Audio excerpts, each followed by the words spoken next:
While in a strange forest, a man by the name of Park Byung-jang sits defeated and thinks about a saying that he often heard in the military, to watch out for falling leaves in your later years. He didn't listen, and now he could not do it. 3 days ago, at the divisional guerrilla field, he was doing some training with the soldiers, but he was pretty tired, as there were only 3 days left until his discharge. He was doing all of this because of the new FM platoon leader, who seems to have come here because he had something to prove, a man by the name of Kim Shin-im. He noticed Jang instantly, and told him that since he's the one on patrol at this station, he would like to see a demonstration of obstacles. Jang was surprised that he didn't know, but Shin ignored what he just said for his sake, and told him to show the abilities of a veteran to his subordinates. Jang just wanted to rest, so he tried to come up with the excuse of being discharged soon, but Shin didn't move an inch, and said that he wouldn't let him off the hook no matter what. It could be his last day on Earth, and he wouldn't care. Thus, Yang prepared to do the obstacle course, and began strongly, but little did he know, his body would suddenly go into vacation mode too soon. Jang just wanted to become a normal person after his military service was done, but because he tripped and landed head first, he died. He eventually awoke somewhere else because someone kept calling him the warrior, and he thought that he was in an infirmary or something, until he saw the levitating person in front of him. She introduced herself as the person who would lead him on his new journey, Parlia. He has faced a lot of hardship in his previous life, so she chose him specifically because of his determination. Yang didn't want to believe it, and started laughing like a madman, unsure of what to do anymore. He regained composure after a while, and thought that it just must be a dream, as he has been quite tired these days. Before Parlia could calm him down, he started slapping himself again and again, hoping to wake up from this nightmare. Parlia tried to stop him again, but Jiang screamed at her, as he is not a warrior, and he will not take orders from someone who is named after a cigarette. There were only 3 days left before his dream of being discharged. How does this make any sense? Parlia understood his pain, as this is a new thing, and it's hard to grasp. But Yang told her that she doesn't understand him, at all in fact. She probably spent all her life cozying up random people into making a living, but he won't accept it. He suddenly rushed to grab her and said that he had read too many webtoons to not know what was going to happen next. He was going to become a warrior in another world, right? For 1 year and 9 whole months, he trained like a maniac in his previous life, and he has to do it again? He doesn't want to do that crap. She shouldn't have saved him in the first place, as he just wants to rest. She's probably not even a powerful goddess, since she is named after a cigarette. Parlia naturally had enough, and asked how he dared to mock a god, but Jiang was glad that she finally showed her true colors. She truly is the nicotine goddess. Parlia got even madder and said that the title of warrior does not suit him at all. He was supposed to be her warrior who would vanquish evil in her name and save the world, but now she won't give him a single thing, and send him down without even a single skill to his name. Jiang couldn't allow something like that to happen, so he rushed in to attack her, only to be blocked by some angels that tied him up. Parlia wondered how his body could handle everything that would happen, but if he went through similar stuff before, he should think of this as military service. Jiang couldn't believe that she put so much salt on his wound, but it was too late, and he was transported high above a forest. He fell down and stood in the same spot for 3 days. Now that the 3rd day has officially passed, he makes a cake out of some dirt and starts celebrating himself for being discharged today under the lonely moon. On this day, Sergeant Park was officially discharged. After the sun rises, Jiang thinks that he's going to die, as he tried to eat something off the ground like a maniac, only to find that it's poisonous. That's not something any human should do, but he had no choice since there is nothing out here except grass. In reality, the monsters were just hiding from him. Since he is so hungry and his will to live came back, he starts praying to Parlia to forgive him, as he was foolish to vent his frustrations on her excellence, and he does not wish for protection. He just wants food or a simple weapon, so that he might hunt in her name. He waited a bit until Parlia really answered, and forgave him for the rudeness he shared with her by providing him with a blessing.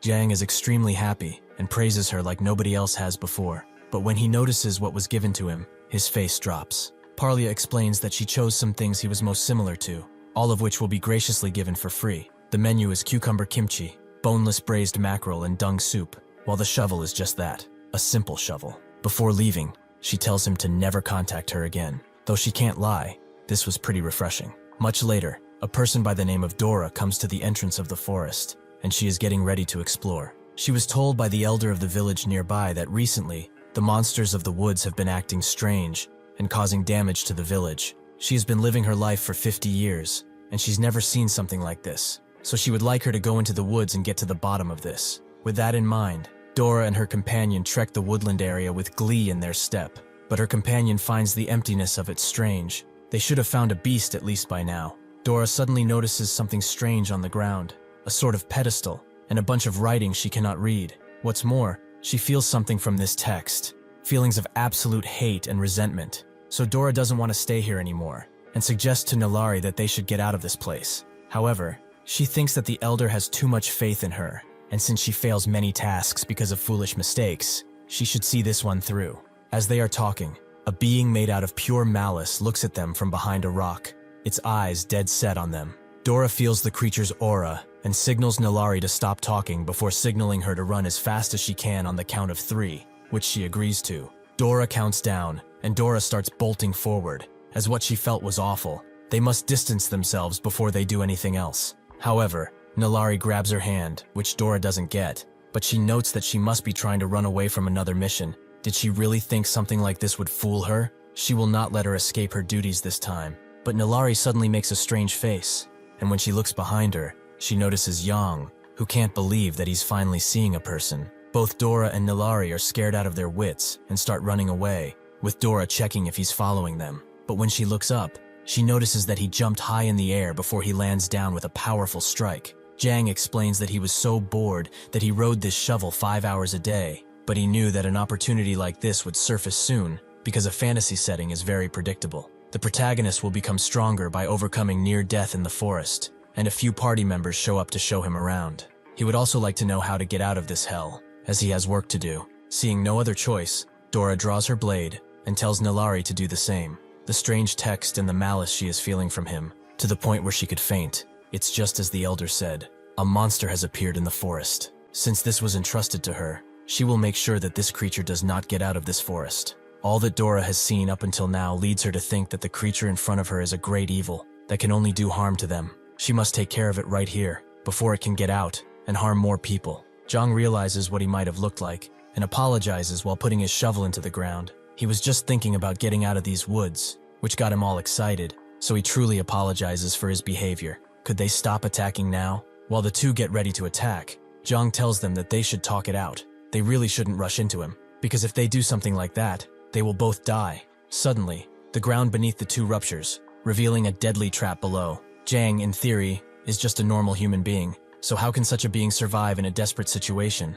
It is all because of anger. Zhang has been seething with anger since the nicotine goddess left him here, but he doesn't show it. He keeps cool. With his military knowledge, he began sorting out what he had to do. He first found animal traces, and noticed that the environment around him was perfect for traps. Since he already had the best tool created by mankind, he began using 100% of his brain to come up with an idea, and he eventually reached a conclusion. He must build a trap, in order to secure food, in order to assure his own safety, and in order to escape this forest. This is the best plan. The two fall as Yang stands above them, and says that he has been making traps every single day. This entire area is actually filled with traps, so he wishes them good luck. Before they can get impaled, Nilari uses her sword technique to cut all of the spikes, and they both use their momentum to jump back up again, straight to Yang. Unfortunately for them, this guy is more meticulous than most, and has prepared a trap for this trap. A giant log comes out of nowhere, and completely annihilates Nilari, leaving Dora to fend for herself.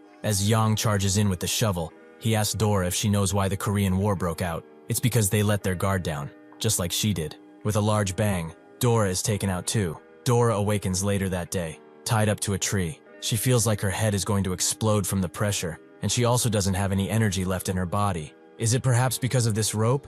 It's not. That's just vinyl. She immediately starts thinking of ways to escape, but first she checks on Nilari, who doesn't seem to be waking up. But with one headbang from Dora, she screams awake. Nilari is saddened by what she's seeing, as she had hoped that she somehow escaped or killed that monster. But now they are doomed. They are probably going to get eaten by that guy. Zhang hears the commotion and sees that they are awake. He hopes that his accommodations were adequate. He notices that they are not saying anything even now, meaning that they don't understand each other. How annoying. Nilari thinks that she's going to die right now. They're going to die and they haven't even done anything yet. Dora tries to make her remain calm, but she is failing miserably. So Zhang gets their attention with a clap and brings the attention to him. Using his hands, he explains that he is stuck here and wants to get out of here with their help.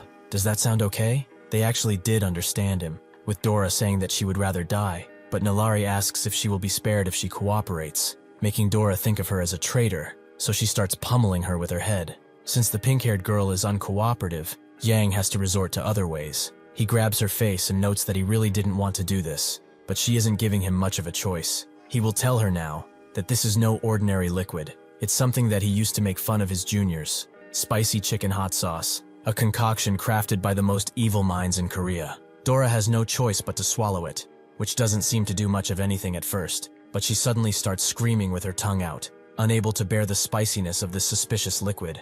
She even starts licking Nilari's head, and Yang knows that now they are going to work with him, or they will have to answer to the sauce. In the village, the elder does her daily prayer to Parlia, but suddenly, the candles go out, and she receives a revelation from her, something that disturbs the elder deeply. Zhang has resorted to using Dora as a chair in order to drill some submission into her, and she thinks that this guy is really the devil, but she's not going to submit to him just yet. Nilari also has defiance in her eyes, which Zhang notices, so he asks if she really wants to have a taste too. This packet has quite a lot of sauce, even if it doesn't look like it. She instantly bows down and apologizes profusely for her actions, and asks him if he just needs guidance out of the woods. Yang thinks about it for a bit, before coming up with a great plan. He tells Nilari that he wants to be taken to their bedders, something that almost makes her faint again. Inside the elder's hut, she is stressed about the two she sent not coming back yet. Perhaps it was a mistake. One of her advisors says that even if they are quite weird, they are her best students,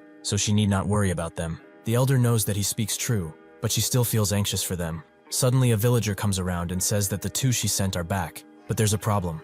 A huge problem. Outside of the village walls, Jiang is keeping Nilari hostage with the sauce packet, while Dora sits on the other horse and thinks that they should be able to deal with him. The village warriors are quite anxious to fight, something that Jiang notices, but he also sees the statue behind them, which looks just like Parlia. Before doing all of this, he heard this name come from these two. This made him think about something he hadn't done in the past, something that could really help him. This world just might be Parlia's world. He has nothing to be afraid of. He throws Nilari in the air with grace and catches her like they are doing an ice dance, something that confuses her to no end. He gets down from the horse and starts walking to the Parlia statue with the village warriors wondering what he's trying to do. Jiang knows what he must do. He really must do it only once, which is shameful, but he has to survive. He throws Nilari away, letting the warriors charge in, but in that moment, he does something that makes everyone stop. He gets down on one knee and starts to pray to Parlia. After a bit, he gets up and uses his most benevolent face he has,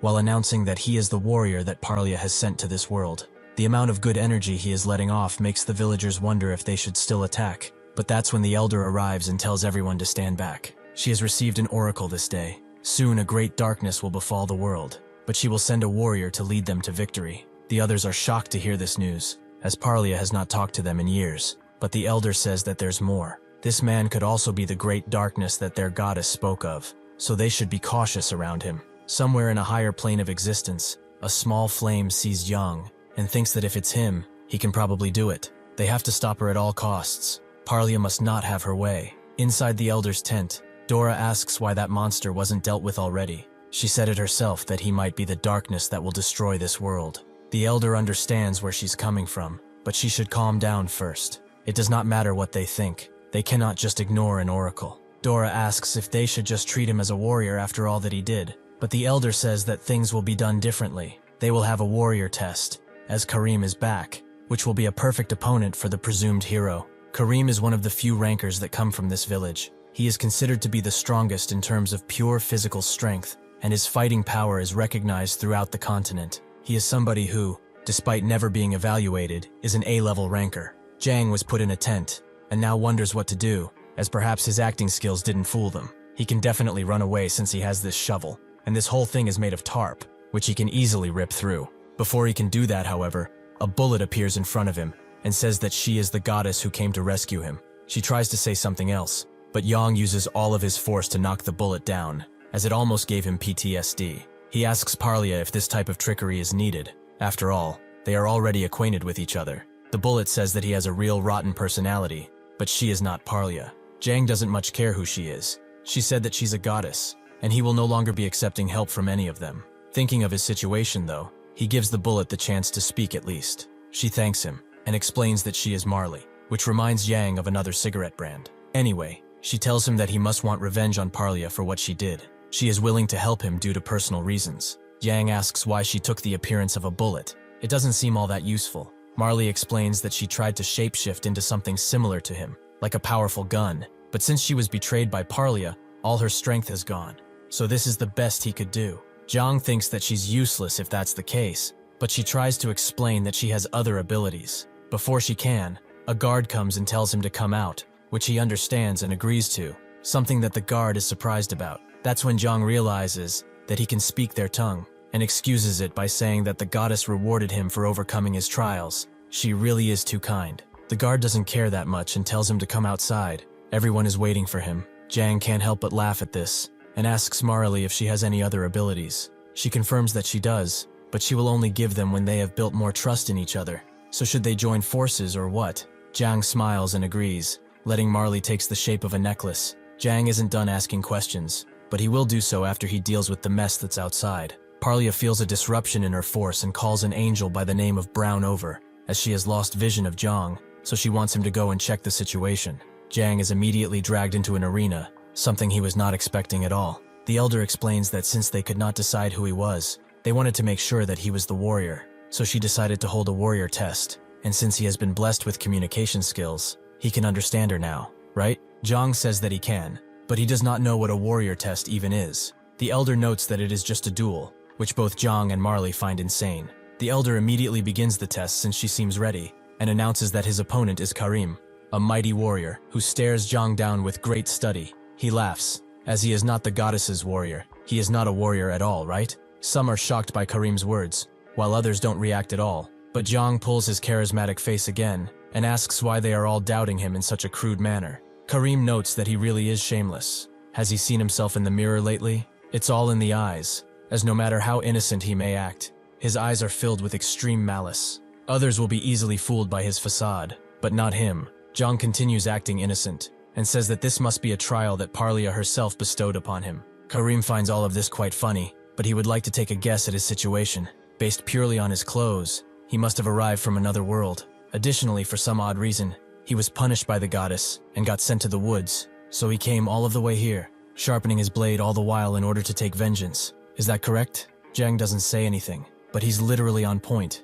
which creeps him the hell out. He asks Karim if he has evidence for such accusations, but Karim presents him with his body. Can he tell anything just by looking at it? It's only natural. His body has the most intelligence in this entire town. He excels in psychology because of it. So he recommends that he take a good look at himself and reflect on what he did. Jiang doesn't know what anything has to do with his body, but he has had enough speculations from him. He will prove his innocence with the power that Parlia bestows upon him. Karim gets in position too, and says that dragging out this fight would be a sin, so he will make sure that his end is swift. There is an old saying in the army: a soldier can beat an enemy by himself, a private can beat 2, and a corporal can beat 3, while a sergeant can beat 4. If this is really the case, a former sergeant who was recently discharged from the military, how strong would he be? Would it be to the point where he could destroy a platoon by himself? No, it is far beyond that. Jiang charges in with great power and hurls the shovel at Karim's head, hitting him squarely. He is glad to see that he can land hits, but Karim suddenly grabs him and says that his skills are disappointing.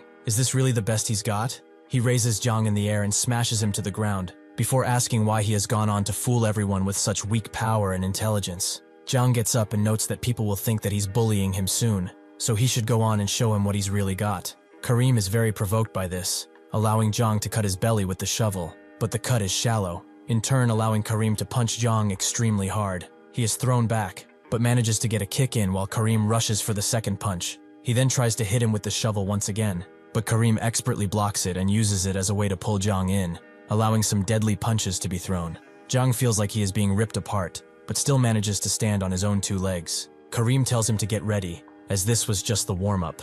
Jiang spits his own blood in Karim's eyes, and aims for his eyes next, but even without sight, Karim dodges and uses the momentum to throw a left hook. He was not lying when he said that his body is the most intelligent here, as he has already figured out the way he fights. As he is slowly losing consciousness, Jiang thinks that he has not even started fighting, but his body is betraying him, and he wants to rest. He is suddenly awoken by Marley, allowing him to dodge an attack that would have definitely been the killing blow. Marley asks if he's fine, but Jiang asks her if he looks fine. She apologizes and says that she was watching their fight eagerly. In truth, he really can't win, so she prepared a way for him to.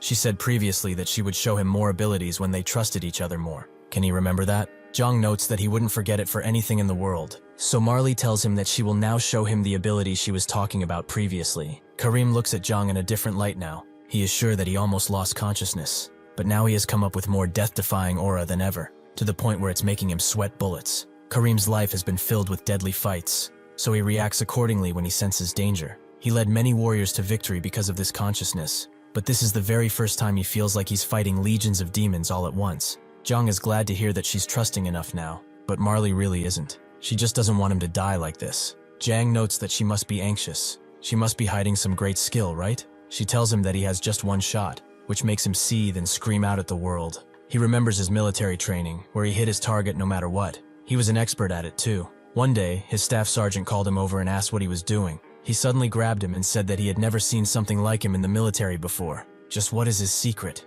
He hit all of his targets with extreme precision, to the point where he's jealous. Jang wasn't screaming out because he was angry. One shot is enough for him to take this guy down. He can promise that. In front of Karim, Marley begins changing shape. He thinks that it's magic at first, but he doesn't feel any, so he asks what's happening. Is he perhaps starting the real fight now? Jang tells him that it's quite the opposite. He's ending it. Karim notices that it must be a long-range attack, and says that predicting is one of his specialties. He has no chance to hit him. He sees Jang's finger moving and suddenly moves too, but Jang asks him one simple question. Is his movement faster than the speed of sound? With a loud bang, he shoots Karim straight in the heart, making him fall to the ground as Marley transforms back, and the others watch in horror. Jang puts his fist up and says that this was a tough fight, but through Parlia's protection, he was able to win and prove that he is indeed a warrior. The others are shocked to see that Karim lost, and the elder also thought that they had the upper hand. But suddenly Karim comes back to life, even if Jang hits him at his vital point. Through his blood-filled mouth, Karim screams at everyone to hear his last words. He will say this with all of his honor on the line. The man in front of him is the darkness who will end the world. The chief suddenly raises her hand too, and she remembers what she said to one of her advisors. Even if perhaps impossible, they need to be ready for that 10 in a million chance, as they don't know anything, so they must all be armed and ready to put everything on the line. Marley feels that something is wrong, and Jang is already seeing what. Karim tells everyone to take this devil's breath away and protect the goddess's world at all costs. Brown watched all of it happen and deduced that she was the reason why they weren't able to see Yang. He didn't expect this weak goddess to still have some power, but he had to report this to Parlia right away. He went back to her realm, and she immediately asked what happened with their dear Jang. Brown knew not to make her wait, so he told her that Marley is back, as she still has a little power, enough to cut observation off and help Jang just a little. Parlia was really wondering where she went after she disappeared, but the current her is nothing to worry about. She is an ant. She told everyone to focus on the mission, as it's time to get started, and combine Marley's world with hers.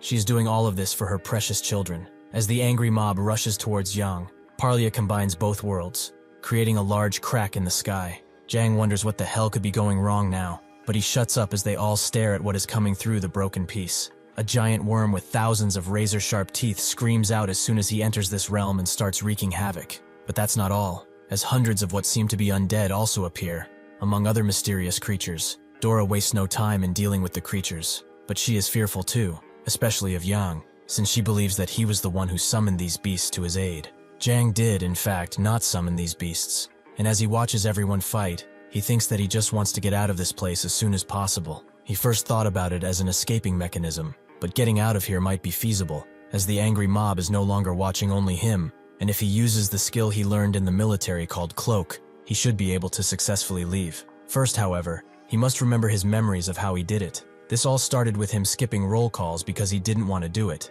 and over the years he got better and better, allowing him to even have entire meals right in front of everyone. Now he remembers how to use his unique skill, and disappears right from Dora's eyes, who can't believe that he really is gone. Somewhere nearby in a forest, Jang comes out of some bushes while walking on his hands, and gets back on his feet as soon as he's within a safe distance, promising to never come back to this ugly village. He asks Marley if they should begin their adventure together, but she doesn't answer. He asks if she's alright. Perhaps she had all of her powers depleted. Even with all that, Jang receives no response, so he believes that something must have happened. But that's when his bullet necklace bursts into flame, creating an apparition that goes straight for his neck. The apparition strangulates him while screaming out his name, but it eventually transforms into an even scarier creature, a woman, which makes Jang almost pass out. After she is done coming to this realm, Jang notes that she could not have done something like that, and scared him within an inch of his life. Isn't it a bit much? Marley explains that the reason she came to him was to prevent Parlia from uniting their worlds, but it happened much sooner than she anticipated,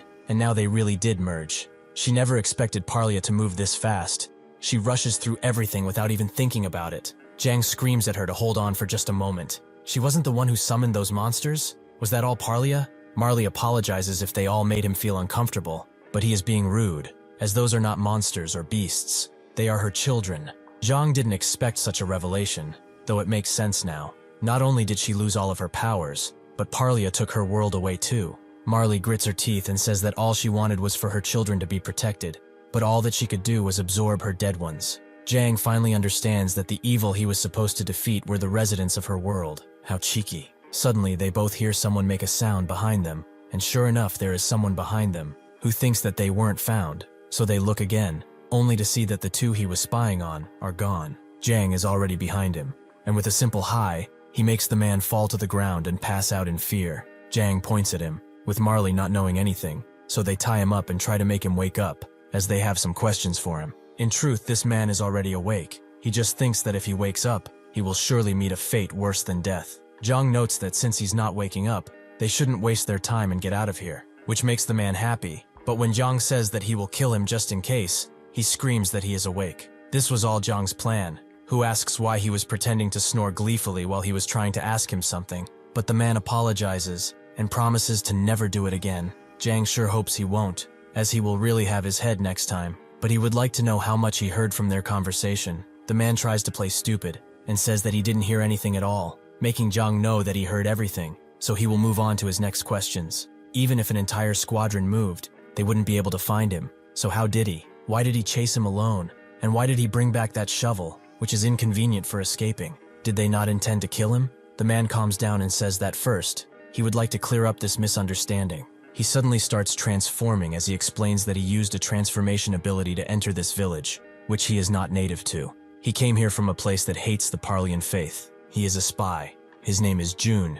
He is against the Parlian faith, and also a spy. He is so talented that he was ordered to infiltrate the village by himself, and naturally, because of his selflessness, he accepted. First, he used his transformation ability to turn into a wolf and start the mission quickly. But as he was running to the village, he noticed something strange. A man doing something in the restricted area, and judging by his expression, he didn't want to mess with him, as he seemed to be going through something scary, so he continued his mission. Soon enough, he was able to infiltrate the village smoothly, and had almost enough information to please his betters. But that's when that strange man he met in the forest came to the village, and everything went to crap. The elder suddenly received an oracle, even though one had not been given in years. Kareem, the strongest warrior of the village, was brought down, not before telling everyone that his opponent is the devil himself, and those strange monsters also appeared. Everything that this man did was destructive, and it all happened in a day. Because of this, he thought that he should just leave this place and never come back.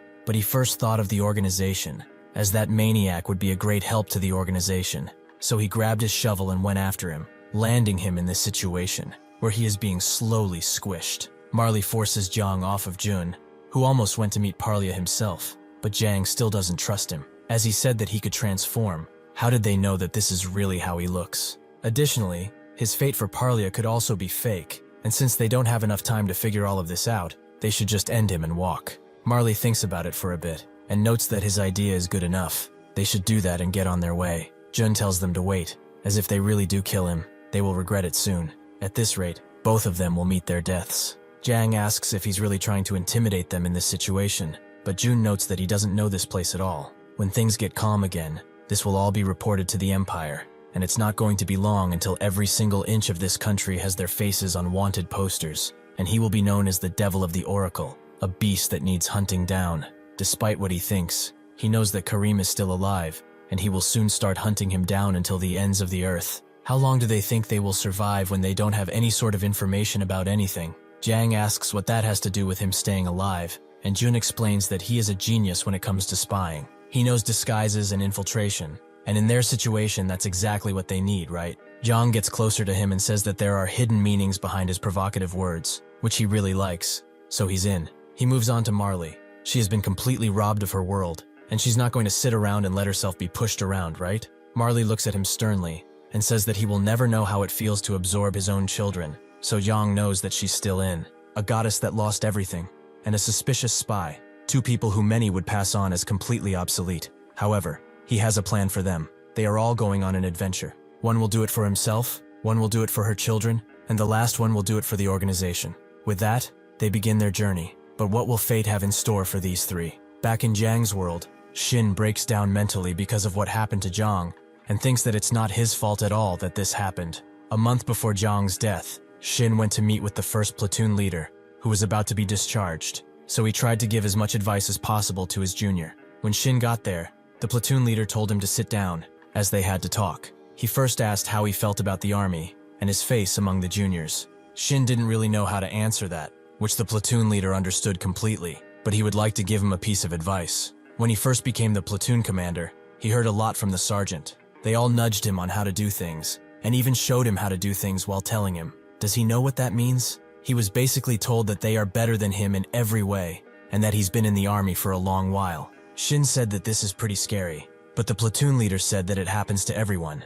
He is bound to make some mistakes at first, but the corporals will jump like hyenas on him, and make sure he doesn't walk out unscathed. The platoon leader then pulled out a photo of a family that has a lot of hair. That's the family he came from, but his hair was lost in the line of duty, eaten by those hyenas. The deputy platoon commander and corporal ignored him completely after losing a battle, and a few years later, because of this stress, he became like this. He asked Shin if he understood what he was trying to say, and Shin said that he shouldn't let himself get caught by those pesky corporals. He didn't want to end up bald too, so he had to treat this place like a jungle. The platoon leader told him to leave the ones who were almost done alone, like Jiang, who worked really hard and is almost out of this place. But Shin didn't even hear him, and only hyped himself up to be the baddest platoon commander ever. The old platoon commander asked if he knew what he was talking about, and he noted that he certainly did. So he brandished his platoon commander's cap and ventured forward. Because of this, he made Jiang do the course, resulting in his unfortunate demise. Parlia watches as the two worlds collide and slowly merge,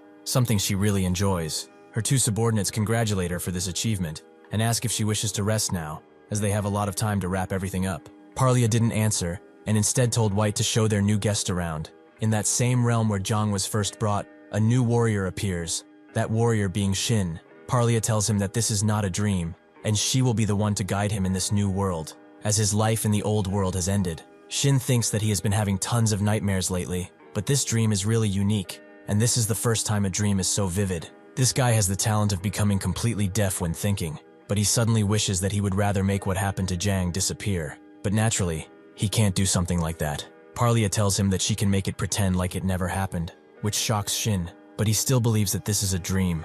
Parlia understands why he can't remember what happened, since it was such a sudden thing, but she did manage to save the memory of when he died. She shows everything to him. He was caked in paperwork because of the incident. Everyone was rejecting him, so he went to take a walk only to be sent here by Bus-kun. The realization of his mortality crashes on Shin's head, and he starts cowering away like a baby, making Parlia smile, as now he is easily manipulated. Shin can't believe that all of this isn't a dream, and that he really is dead, but Parlia tells him that he is not fully dead yet. There is a reason for him being here. By God's grace, he was given another chance. Shin tries to say that he wants to go back while looking at Parlia, who immediately teleports in front of him and says that she can do what he wants, to be sent back to the time before this incident happened. But he cannot expect such a big reward without going through any trials, right? Shin realizes that he must overcome anything that is thrown at him, even if it's the most grueling task ever. He appreciates the opportunity to fix his mistake. What must he do to please her? Parlia is very happy that she caught him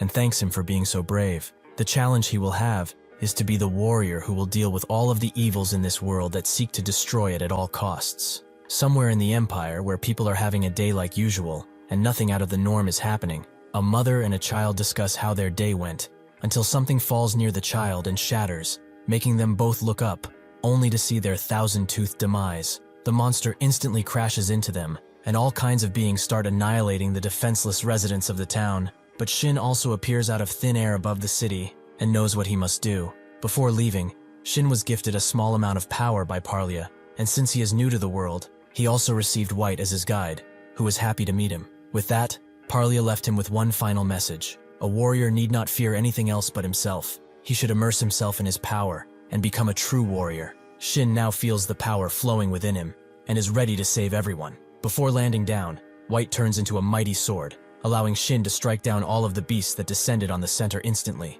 As the dust cloud disappears and everyone watches in awe, Shin tells them not to worry anymore, as he will protect them. Meanwhile, at the Empire's entrance, people are waiting in line to get inside, while Jang and Jun wonder if their disguises will really be enough. Since they are next, the guard calls them forward, and they present themselves as a priest and a nun. Jang thanks the guard for working this hard, and Jun prays for Parlia to bless him. Marley doesn't say anything because she transformed into a pendant. The guard checks the wanted list, sees a picture of the oracle's evil, and looks at the priest, whose smile shines brighter than anyone around here. Before all of this, Jun was opposed to going into the Empire, as they would immediately get recognized as criminals and thrown in jail before being executed by a giant man.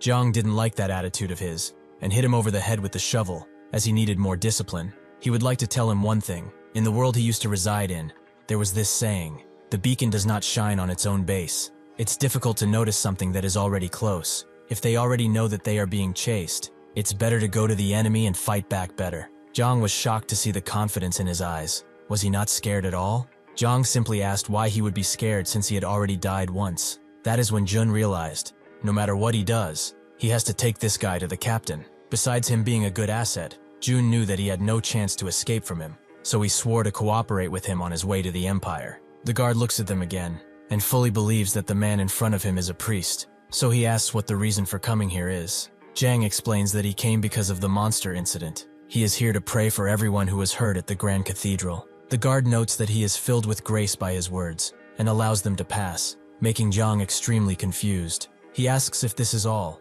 as he expected more from what he was told. This was really easy. He also shaved his mustache for it. Jun tells him that they had some luck too, as they attacked that wagon to create a fake identity for themselves. Who would have guessed that they would find a priest? Since this kingdom is extremely religious, combined with his perfect makeup skills, he would probably fool other priests too. Marley notes that he's quite helpful, which Yang agrees with, but he also makes him angry for some odd reason. As they walk through the city, Jun finds it strange that everyone is so lively. Jang asks about it. Is it not supposed to be like this? Jang isn't talking about the people, it's the atmosphere. It's almost like a festival is going on, even though the Imperial Festival is a ways off. Marley feels it too. Something is definitely strange, as the entire Empire seems to be in a really festive mood. As they talk, a child bumps into Jang, who, after looking at him like he's a piece of trash, switches lanes and asks if he's alright. He really didn't mean to hurt him. The kid says that he's alright, and he walks off with his mother after apologizing. Jun is almost freaked out by how sweet he was, but Yang says that this is only natural. The anger within him is giving him emotional superpowers at this point. That's when he notices a doll standing on the ground and screams at the kid to come and pick it up. But when he looks at it better, he sees Shin's face plastered on it, leaving him dumbfounded. Much later, the group finds an abandoned house and decides to use it as a hideout. They all took their disguises off, and Yang is still clenching the hero doll. A woman told them that the doll is of a warrior. They do not know because they are not here, but monsters started appearing out of nowhere, and it was only because of him that most of them survived. Jun certainly didn't expect a warrior to show up, but Yang was. Something like that isn't surprising him at all. Jun asks how that can be, and now that he thinks about it, even when he went to church, he kept his composure and didn't seem shocked. Jang says that it's only natural, and also reveals that he was a warrior candidate too, shocking both of his teammates, especially since he has that kind of personality. Jang already knew that someone would come in his stead soon enough. But can this guy really be a new warrior? He really has a bad feeling about all of this. Jun asks what they should do from now on, and Marley notes that he was supposed to tell them a plan when they got here.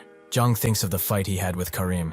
If it were not for Marley, he would have been dead by now. He has to get stronger, so he would like to be honest while he's at it too. He is lacking in both power and information, so he would like to make a deal with Jun. He will lead him to a place where he can secretly grow in strength. If he does that, he will fulfill the reason he came with him. Jun asks if he's insane.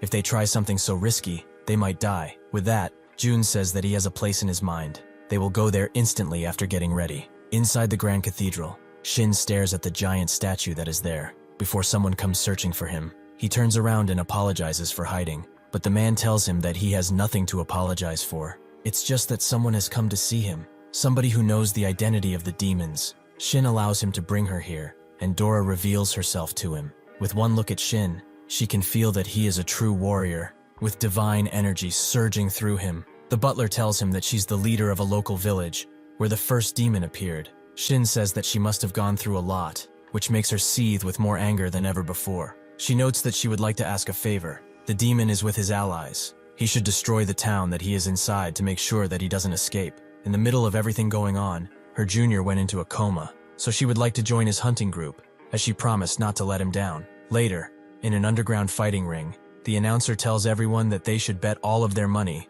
but they should expect to be robbed. The crowd cheers even harder, which the announcer cannot let down, so he introduces tonight's players. First is a man who has his own weapon, Crush. He tells everyone that with the prize money, he will help the underprivileged and open an orphanage in the area. Everyone starts cheering even harder, making the announcer introduce the second player, who is a rookie in this rink. Can he survive this deadly arena filled with monsters? His name is Champ Tiger. Jang really likes this kind of place. His heart is already pumping out of his chest. Marley and June are watching this from the sidelines, and both fighters line up, prepared to fight each other with all that they have. With the introductions out of the way, the announcer feels that they don't need to drag this any longer, so he starts the fight. Crush immediately grabs Jong in an attempt to end the fight quickly, but what happens next makes the rowdy mob fall silent. With one single strike, Crush has been taken down, and Champ Tiger asks for his next opponent. Jang's opponent appears very swiftly, and he notes that he should never ask for his next opponent in this place.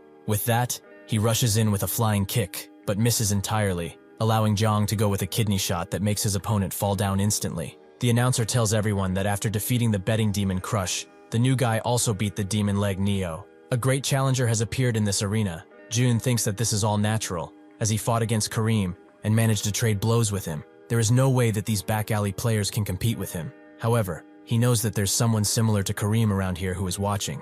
Maybe he's even stronger than him, and a real monster too. Later, to celebrate, Jang orders tons of food, like sandwiches and roasted chicken. But Jang tells him not to eat much, as he has already spent half of the prize money today just on food. Jang notes that it's been a while since he has had a real meal, instead of military sludge, and Marley also enjoys the food, which Jang sees, so he makes a joke about losing her world, which makes her instantly grab a bottle and smash it on his head, as he cannot joke about something like that. While they are arguing, a man watches them from a distance, and finally approaches, being surprised that the champ is in a place like this. Today's match was truly mesmerizing, so he would like to buy him a drink. Jang says that muscle interferes with muscle formation, so he declines, but the man sits down nonetheless, and Marley says that she will have a drink, so the man orders a protein shake and a beer. The man buys himself a beer too, and notes that nobody could believe he actually knocked down 13 players on his first debut. He's a real monster. He is talented beyond imagination, but he has never seen him in the Empire before. He is not from Manhwa, right? This confuses Jang at first, but then he gets curious and asks what this Manhwa is. The man is even more surprised that he doesn't know about Manhwa. Has he really been living under a rock all of this time? Jang says that it was something of the sort, a mountain unit, so he doesn't know much about the world. Could he please tell him? The man explains that they are just the worst crime syndicate that's out there. Due to the nature of this town, this place is somewhere where you can live laggardly in life, as there are a lot of wanted people and criminals. It's because all the garbage in the world gathers here. The Empire just treats them like they don't even exist, and chooses to ignore the problem entirely. Manwal is the exception to this. Once one gets involved with them, it's really over. June suddenly gives him a death stare, and notes that they must be super scary. Is there anything else that they should be careful of? While the man thinks, Jang likes that June managed to get more out of him, and thinks that he is in a good place if he can get in contact with Manwal. The man suddenly remembers some strange rumors they should watch out for. Some people say that they saw chicken and beer Friday return to the streets, and Jang thinks that they taste good, but not much else. Jun is shocked to hear that he did, and Yang asks who that even is. The man notes that he really came from the mountain, but he should let him know if he ever gets into a fight with him, as he's the strongest in the underground arena and the undisputed #1. He considers chicken and beer more sacred than even the goddess. That's real dedication, but as a result, he's wanted for blasphemy, and he's also an A-rank warrior. Somewhere else, Friday is extremely mad to hear that they have no more fried chicken, but the server says that he ate 27 plates. They have run out of chicken in this whole area. Friday says that it's their job to feed him. This is his sacred chicken and beer time, yet they dare to disturb his meal? Inside Marley's world, the leader of the Ma tribe looks inside a fleshy orb and sees into the other world, where Marley's children are being rid of with fire. The leader did not expect to see a different world beyond those walls, and since their sweet mother disappeared, the portals opening up cannot be a coincidence. Everyone rises up around him, and he announces that he must find Mother. With that announcement, countless people follow him without a single doubt, and he promises to destroy everything in that inferior world. Inside an inn, June shows everyone a picture of Friday, and explains that he was ranked 8th in the A rank tier list. Jang asks why he has that chicken and beer nickname. It's too funny to the point where he can't focus. Jun agrees that his nickname may be funny, but his power is something else. He probably remembers Kareem and how powerful he was. Well, that guy is at the very bottom of the A rank list. He is 10th. Friday is ranked 2 stages higher, meaning that he is far stronger than the Kareem he almost died to. Marley looks at him and asks how much she can be of help to him. Jang asks if she's dumb. How is he going to grow if he is going to get help from her? He's sure that everyone is worried about the situation, but they should stick around for a little while longer, as he thought of a pretty comedic plan. Later, in the back street, Friday goes to his special place, where he enjoys his beer and fried chicken. He looks at the chicken before eating it, and a burst of flavor pops in his mouth as he eats it. He notes that it's fried until golden brown, and the oil taste is almost gone, meaning that they used high-quality oil. The spiciness also kicks in after eating it. Before he can monologue about the beauty of chicken further, someone notes that he really knows how to eat chicken, and sits down despite Friday's face. That person is naturally Jang, who says that seeing him eat made him hungry. Can he have a bite? Friday tells him that he is only living now because this chicken is fantastic, so he should stop testing him and get the fuck out. Jang notes that he just wants to be close friends. Why does he think that he's here to fight? Friday explains that in this village, nobody dares to interrupt him while he is partaking in fried chicken and beer, not even the arena fighters, not even Champ Tiger. Jang is surprised that he recognized him at first, but quickly changes his expression and says that it's nice that he actually watched. This means that he knows why he's here. He wants to fight him. While eating another piece of golden goodness, Friday asks if he knows why he personally fights in those matches. The taste of chicken after a hard victory is something that simply cannot be beat, but he won't know that, because he is like a chicken himself. At his level, the chicken will not feel worthwhile to eat, so if he has learned something from this old wise man, he should go away already. Jang thinks about it for a second, and a dark smile starts appearing on his face. He asks Friday why he is trash meat like chicken. Before he flips the table, he should listen to him for a bit. Chicken lacks minerals and vitamins, and is quite high in calories besides cholesterol. It is hard to even hold a piece in his hand without it getting stained with oil. It's much better to spend a little more money and have himself a pizza, which is more nutritious and quite easy to eat. Friday gets up with his face filled with malice and asks Jang if he truly wishes to die that much. Jang just smiles and says that they should fight in the next match. If he does avoid him, like the coward he is, he will make him admit to everyone that pizza is the superior food. The owner doesn't even know what to say at this point. He can only pray. The different patrons all know that this mysterious jester is about to have his head ripped off by Friday, who refuses to wait for the arena anymore, and says that he will make sure he will use his ground bones for his plants. To create an advantage for himself, Jang threatens to flip the table, including his golden chicken. Friday has had enough, and charges up an insane amount of power into his fist, but that's when Jang starts flipping the table, making Friday stop his murderous rampage and say that this is extremely cheap. Jang does not care, and asks if he will accept his proposition or lose his precious meal. Friday understands and accepts his proposition. He will make sure that he will be buried in the arena, but now he must let go of the table and not dare to spill even a piece of chicken. Jang does as he is told, and announces that the match will be held in a week. He will let the people know about it too. Friday tells him that he manipulated him using the thing he loved most, and he will make sure that he will pay for this transgression with his life. Jang gets up and notes that he will be waiting for him in the arena, so he should eat as much chicken as he can.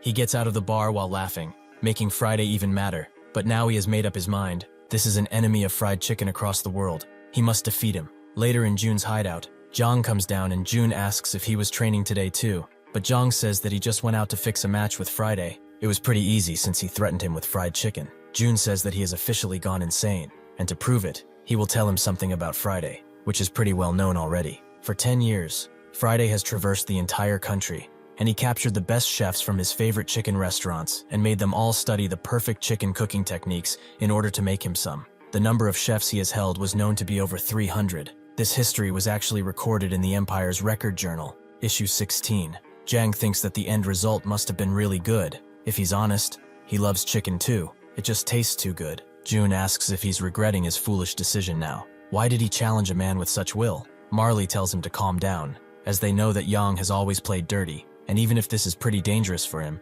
he is not that mindless, so they should trust him, as he has not misled them just yet. Jang is quite touched, and notes that she must trust him now since previously she didn't seem like it, but she excuses herself, as she didn't know what to think of him, considering what he did. Jang promises that he will show them something amazing, so they really should trust him and be patient. After one whole week, the match begins, with the crowd cheering on while the two fighters prepare. Friday asks, "What's wrong?" Is he getting cold feet now that they are in the arena? Unfortunately for him, it's too late for mercy now. He will kill him where he is standing. Jang tells him to shut up a bit, as he's concentrating, making Friday even madder. The announcer notes that this is amazing.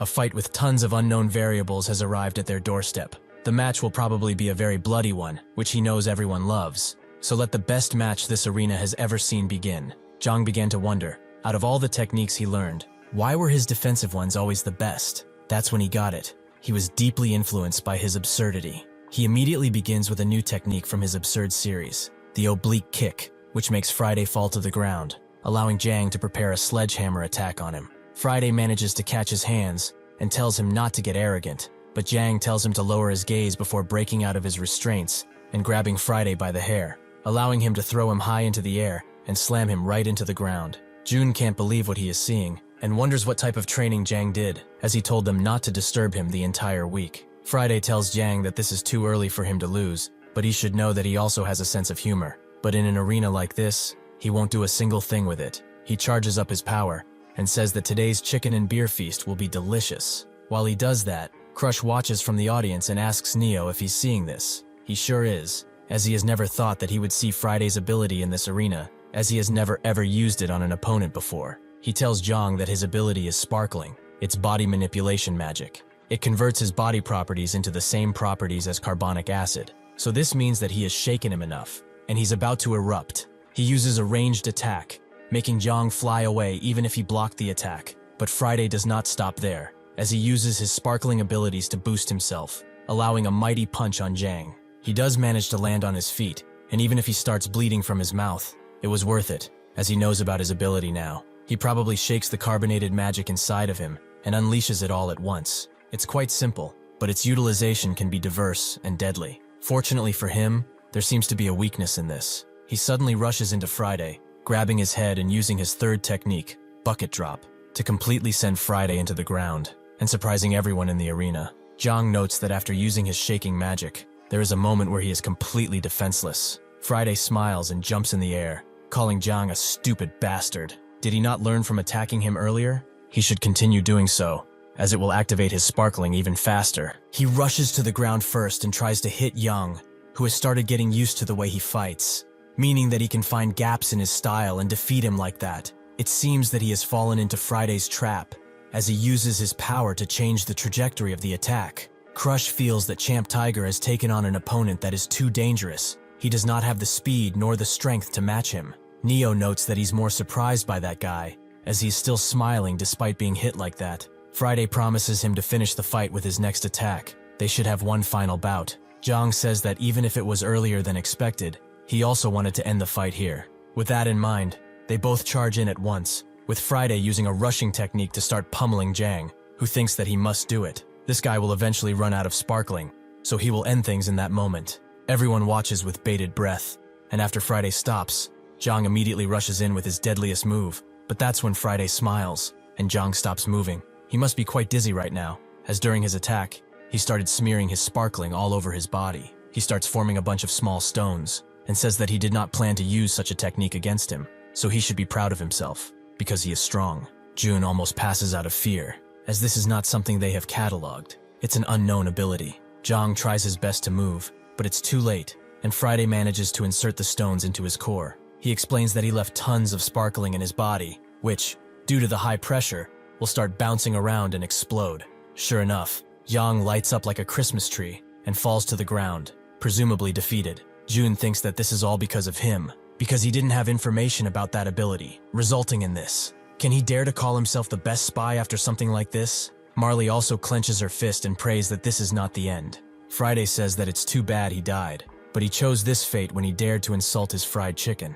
However, he will not insult his prowess. This is one of the best fights he has had ever, so he will have the next fried chicken and beer in his name. Before fully walking away, Jang's body starts to make noise, and Friday feels a presence behind him that makes his sweat defy the laws of physics. He turns around and sees Jang slowly get up while a dark embrace swallows him. Because he made the goddess unhappy, he was sent to this world without any ability, but in that very moment, Friday awakens something in him with that mana explosion. His body has started to feel mana and control it. As a result, he has gained magic enlightenment, meaning he has awakened his abilities. As Yang stares Friday down, He and the entire public remain silent while not breathing at all. They aren't doing this to not be seen, but to hopefully eliminate their presence entirely against this beast. They are all doing what their instincts are telling them, not to run, but to remain silent and not even dare to breathe.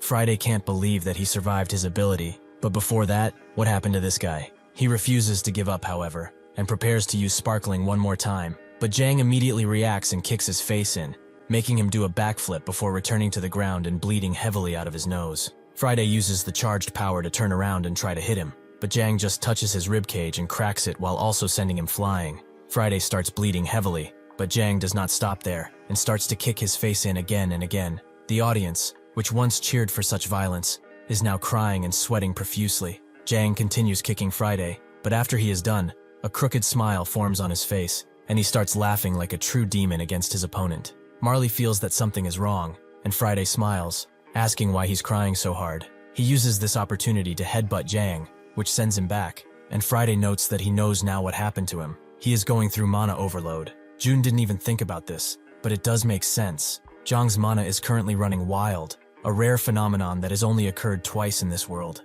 It's a rare genetic condition, where an individual is born without magic, but something even rarer happens when mana does start flowing through them. Their mana and life energy are used until there is nothing left, resulting in death. Friday tells him that he will not let him die from the mana overload. He has insulted his chicken. He will kill him with his own 2 hands. Jang thinks that he's too loud.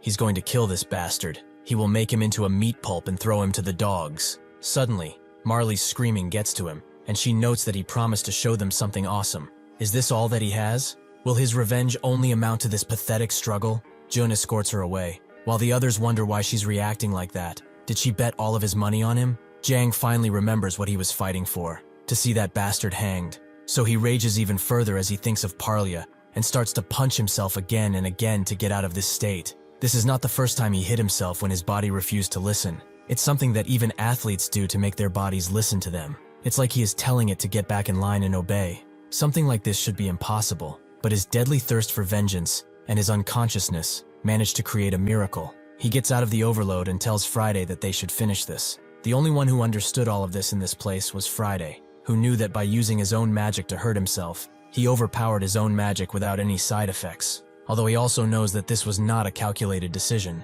He just did it. He knew that he was a crazy bastard, but this takes the cake. He lost the damn plot. Jang asks what the hell he's talking about. This is the most sane he has been in his entire life. Friday notes that crazy bastards usually think they are normal, and he would like to tell him something. Should he call him Sergeant Park from now on? Jang can no longer hide it now that Marley shouted it out, but this much is fine. Friday notes that hitting himself does not matter. He is the one who dared to insult his favorite meal, and he is an enemy whom he will never have to fight again. An opponent who made him put everything on the line. Jang uses mana to create a jacket and gloves, meaning that his mana has stabilized. Marley says that this fight is about to end now, so they should all watch closely. The first one to move is Friday, who uses his own ability on himself, confusing Jang, but it works differently on him. Since his body is carbonated, this amount of energy doesn't explode, and is instead let out in an eruption that is far beyond anything imaginable. Friday tells Jang that he is coming, which doesn't bother Jang, as he thinks that he's too relaxed. But that's when Friday immediately teleports behind him and forces him to clash fists. Jang's mana quickly dissipates against Friday's might, who urges him to hold on with all of his might. Jang's right arm is getting entirely annihilated, but he smiles and notes that this is pretty hard to control. Even in this situation, where Jang lacks control, a weapon comes into his mind that can be used here, the mighty shovel. He puts all of his mana on his left side, making Friday wonder if he will really go that far to defeat him. Jang screams out that Marley will probably fix it later,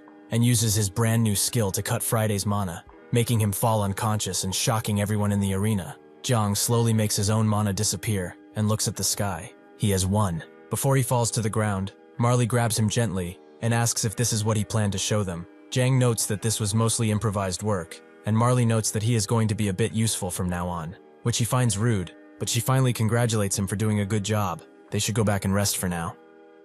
After getting Jang back to their hideout, they both stare at his unconscious body, and June asks Marley how his condition is. She explains that it's a mess. He has external wounds, but the internal injuries he has sustained are a lot more serious, especially his right arm that blocked Friday's attack. It's shattered into pieces. However, he entrusted her with his well-being, and since he did his best, it's okay to reward him after all. Eventually, on a sunny day, Jang begins to slowly wake up, with Marley, who is right next to him, glad to see he is awake. Seeing her short hair, he gets confused and asks how long he has been asleep.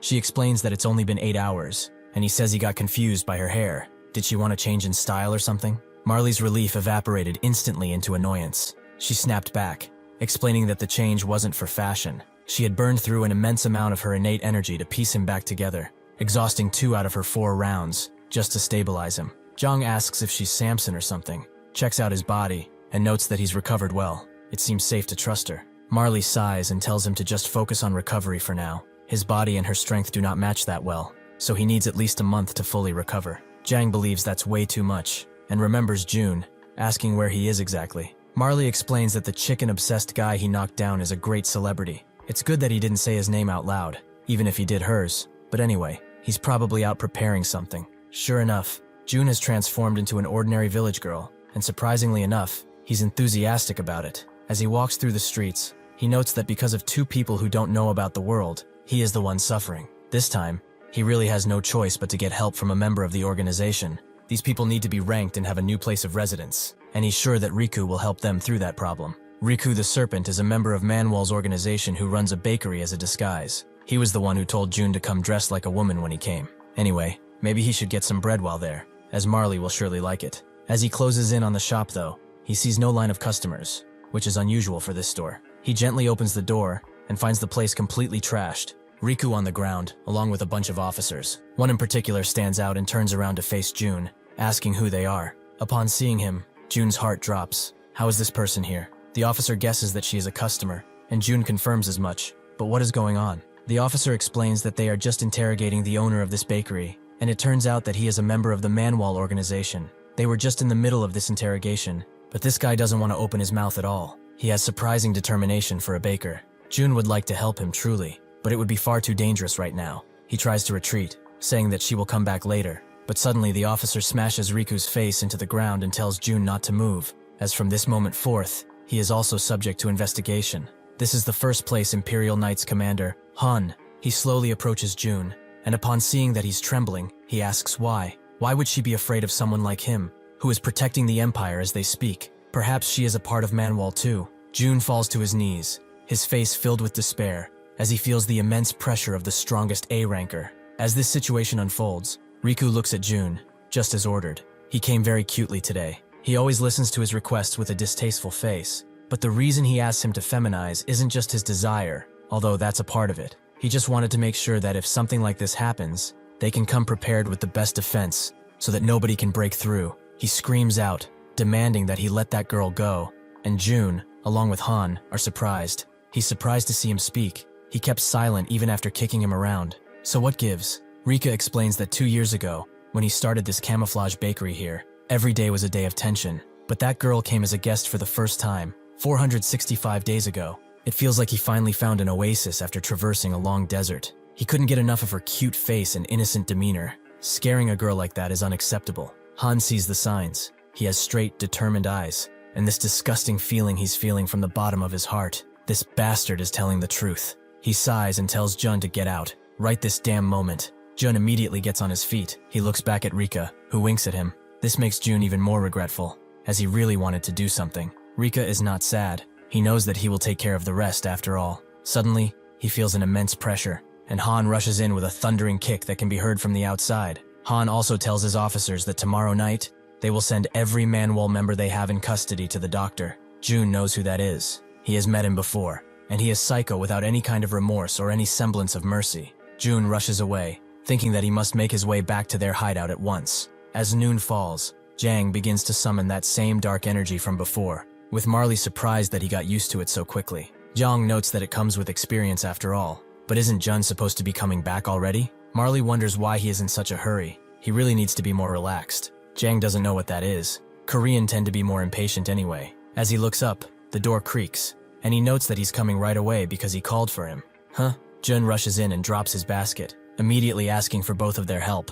Jang tells him to go get changed before he smashes his skull in, but this makes him wonder, is he really the only sane person here? Marley thinks he's the only crazy one, but after Jun changes, he sits down with both of them and explains the situation. Jang wants to get it straight though. He wants him to help him save his organization members. Jun confirms that it is the case, and Jung begins to tap his finger on the table. Although their first meeting was not great, he always did his best to help him. Thanks to his efforts, he was able to enter the Empire without issue. He even led him to an underground arena so he could build up his strength. As a result, he now has new powers. It would have been hard to achieve all of that without him. Perhaps that is why they both seemingly see him as a colleague of sorts. Marley tells him to be careful with his words, but she doesn't get to finish before Yang tells her to shut it. They stick together only because they need each other. Does she really think they were friends because he smiled at her? Because his colleague was caught by the strongest A-ranker? Should they just drop everything and go rescue his comrades with their half-recovered bodies? He smashes the table with his palm, leaving a tension in the air,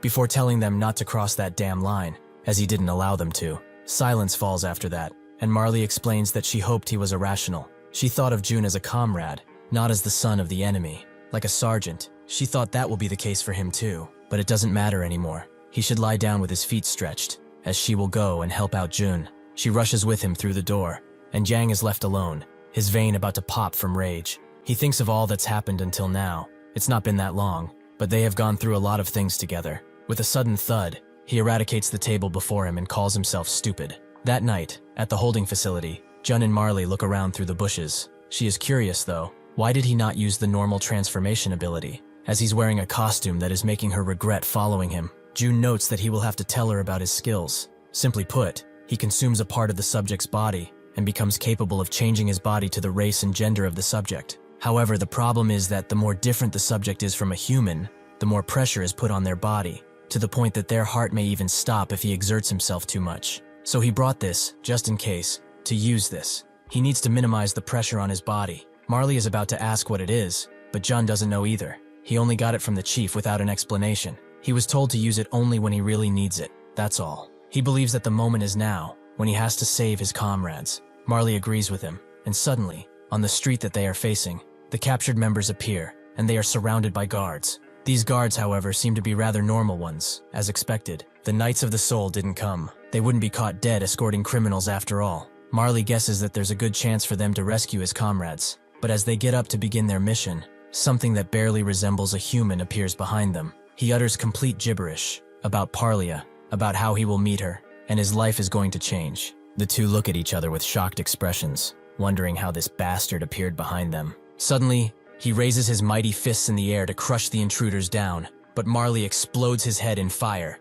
causing him to stumble back. This strike made their presence known though, so since the guards think that there are more than two people, they decide to go the other way. Jun thinks this is the worst case scenario. If it goes like this, everything they did will be in vain. That bastard, when did he come behind them? Marley tells him to get a hold of himself, as she will stop this big guy, while he goes and rescues his comrades. Seeing the guards getting further and further away, diminishing his chance of success, he grasps the pill he was given tightly, and moves it toward his open mouth. But suddenly another buff guy appears right in front of him, trapping them both. The guy in the front charges in with a punch, smacking Jun so hard that he drops the pill. Marley looks at him, but this was a mistake, as her opponent uses this opportunity to grab her head and smash it into the ground. Jun is completely distraught. He feels so much shame, so big at his failure that he feels like he's about to die, and he put Marley in danger too. Suddenly someone picks up his pill and begins to approach. They really are a bunch of idiots. They should consider what they actually achieved. If he's honest, he's actually pretty tired of being right all the time, so he came out with a clenched fist. But now, have they finally come to their senses? It doesn't take long for Jiang to put the two brutes on the ground, and he asks what they will do in the future, as they are getting trashed by these nobodies. They should strategize and use their damn talents. Jun thinks that he came because he was worried about them, but Jiang denies that notion. He helped him out once before, and he promised to pay him back, right? He could say that he's helping him because of that. Jun asks how he can say such a thing, but after Jiang threatens to leave if he doesn't like it, Jun accepts his help. Marley smiles and calls Jiang a tsundere, making him wonder where she even learned such things. Jun looks at the route the guards took. They got pretty far away, but with the noise they are making, they should be able to follow. Somewhere else, in a place filled with malice, the doctor is sitting in a chair that is seemingly made of flesh, and kicking his feet around in glee. Han appears and notes that he seems quite happy. The doctor throws away the amalgamation he was playing with, and notes that this is really good. There was a funny situation just now. Does he want to hear about it? Han is curious, and asks if he can tell him. The doctor agrees. If he wants to know, it can't be helped after all. The toys he had sent, Cyber and BBD, his link with them just got disconnected. So they are unconscious or dead. Han guesses what it is, and the doctor confirms it's happening just as that brave warrior said. The anti-government organizations tend to be quite sensitive to such matters, so they should be classifying this as confidential. Han asks if he means hiding the information, and the warrior confirmed that the most important thing is not to allow them time to make a plan. Han sees surprised. The people who were in the war are different than even their generals, but they should get going now, as Manwha's troops are surely coming. The three follow the guards to the best of their abilities, but they eventually stop in a building. Zhang thinks that this is obviously a trap, and Jun knows already. He knows the ins and outs of how the Imperial Army works after all. This pattern was made just for them. Marley guesses that they will be in trouble if they stay here for too long, as reinforcements are bound to be called. Each minute counts. Before that though, Yang turns to face them both, and tells Marley to go back to the hideout at once. She asks what this is about, and he tells them both to listen very carefully. He is not here only to return Jun's favor, it's because of her too. In his plans, he will need her, as she will have a very important role to play. Should anything happen to her before all that, he will have to cut her out of this mission no matter what. Marley is surprised at first, but understands. Even so, she wants to know what is going on at all times too, so she blasts Zhang with power in his left hand, allowing her to transport herself in there in the form of a tattoo. She asks if this is fine, and even though Zhang thinks it's a little too flashy, like a criminal tattoo or something, it's fine enough for him. Jun asks if they should go, and he smiles, as they have no reason to wait anymore. Between them, the opponents they will be fighting, and the people they have to rescue, things are not looking good. Little does Zhang know that this fight will be one of the worst hells he will have to experience since before coming to this world, and a fight he will not soon forget. The two brutes stationed at the gates are barely thinking. Their only purpose is to take out anyone who comes within their range, but Zhang uses his unique skill, belly crawl, to get right below one of them. He drags him down and takes him out silently, with the other guard barely noticing that his comrade is gone from the scene. The moment he does notice though, Jun removes his mask and puts something to his nose, knocking him out instantly. With this, they slowly open the gates, but the doctor already knows of their arrival, having felt the disconnection, like before. He laughs as he tells Han that their guests are here, and he notes that they are pretty fast. The two slowly go to the wooden door, and Yang asks Jun how many people are inside. He peeks through the crack, and in the distance, sees only 6 soldiers and 6 hostages.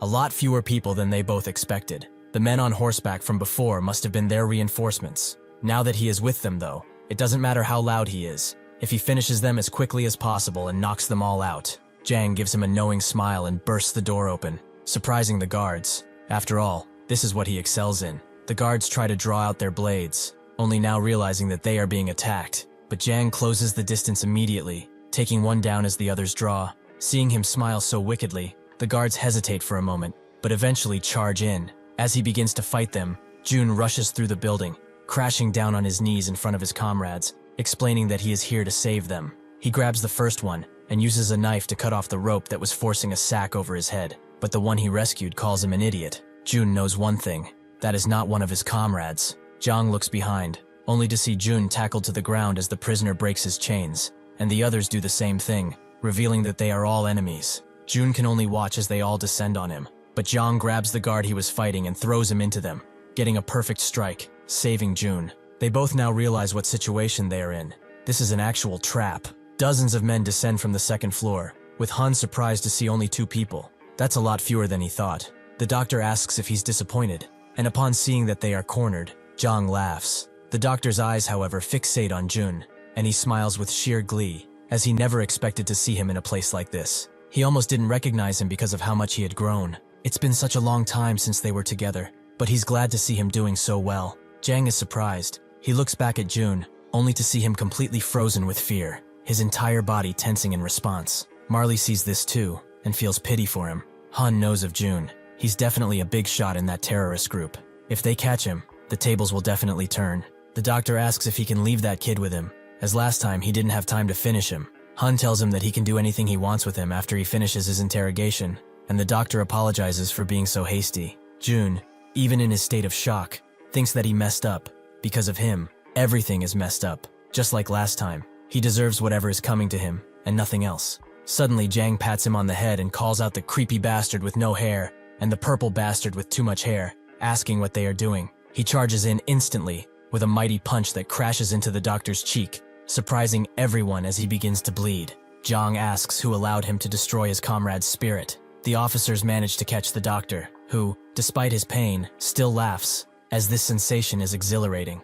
Jung really wants to see if he can keep talking like that after a second blow, and wants to test out this hypothesis right now. Before his strike can land, though, Han catches his fist with ease and says nothing for a moment. He really doesn't understand why he can't just keep calm, as he is going to get caught anyway. Before Jung even realizes, his chest is struck, and he falls to the ground with a thunderous thud, appearing where he was. Jun rushes to him and asks if he is alright, but after coughing up some blood, Jang notes that if he looks okay, then they really need to get him some glasses. The doctor returns to Han's side and feels like he could have blocked that first strike too, right? Han doesn't know what he's talking about, but the doctor is in a good mood today, so he will let it go. Jun apologizes to Jang as it's all his fault, from the very start to this point, yet he is still on his side.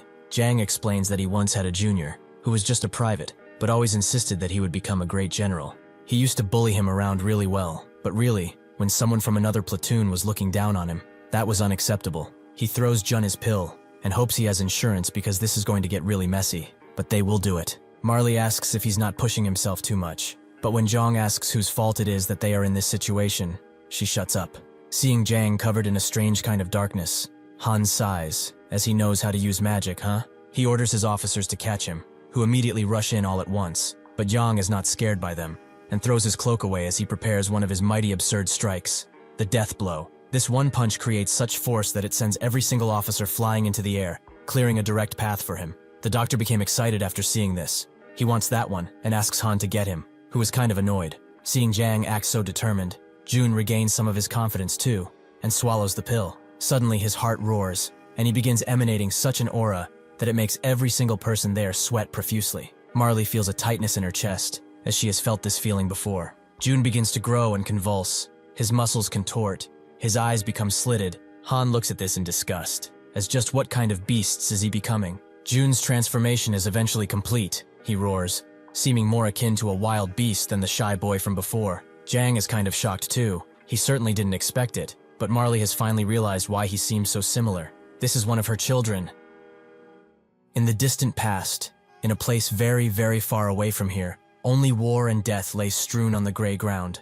A lone man was breathing loudly, sword in hand, against his enemy, who called him his brother. He asked why they should kill each other, why they would have to go through all this suffering. But the man had no answer. He looked at the ground, where bodies lay strewn from both sides, and admitted that he had no idea. Everyone in the room watches Jun as he fully transforms, their attention fully turned to him. Jun himself looks at his hands, and they all prepare for the worst. But suddenly he screams out like a girl, wondering what this is, taking out all of the tension in the room. He asks what he turned into, and Jung wonders why he would even ask him that, like he would know. The doctor, seeing this, pulled out something from his lab coat and threw it at the ground right in front of them. The thing that he threw suddenly grows a face and greets them both, feeling its pressure immediately as it grows hands and grabs them roughly. The doctor asks his little toy to tie them up in the annex building, as he will be there shortly, and the toy agrees, throwing both of them through the wall nearby and into the other building. The doctor tells Han that this has to be kept top secret,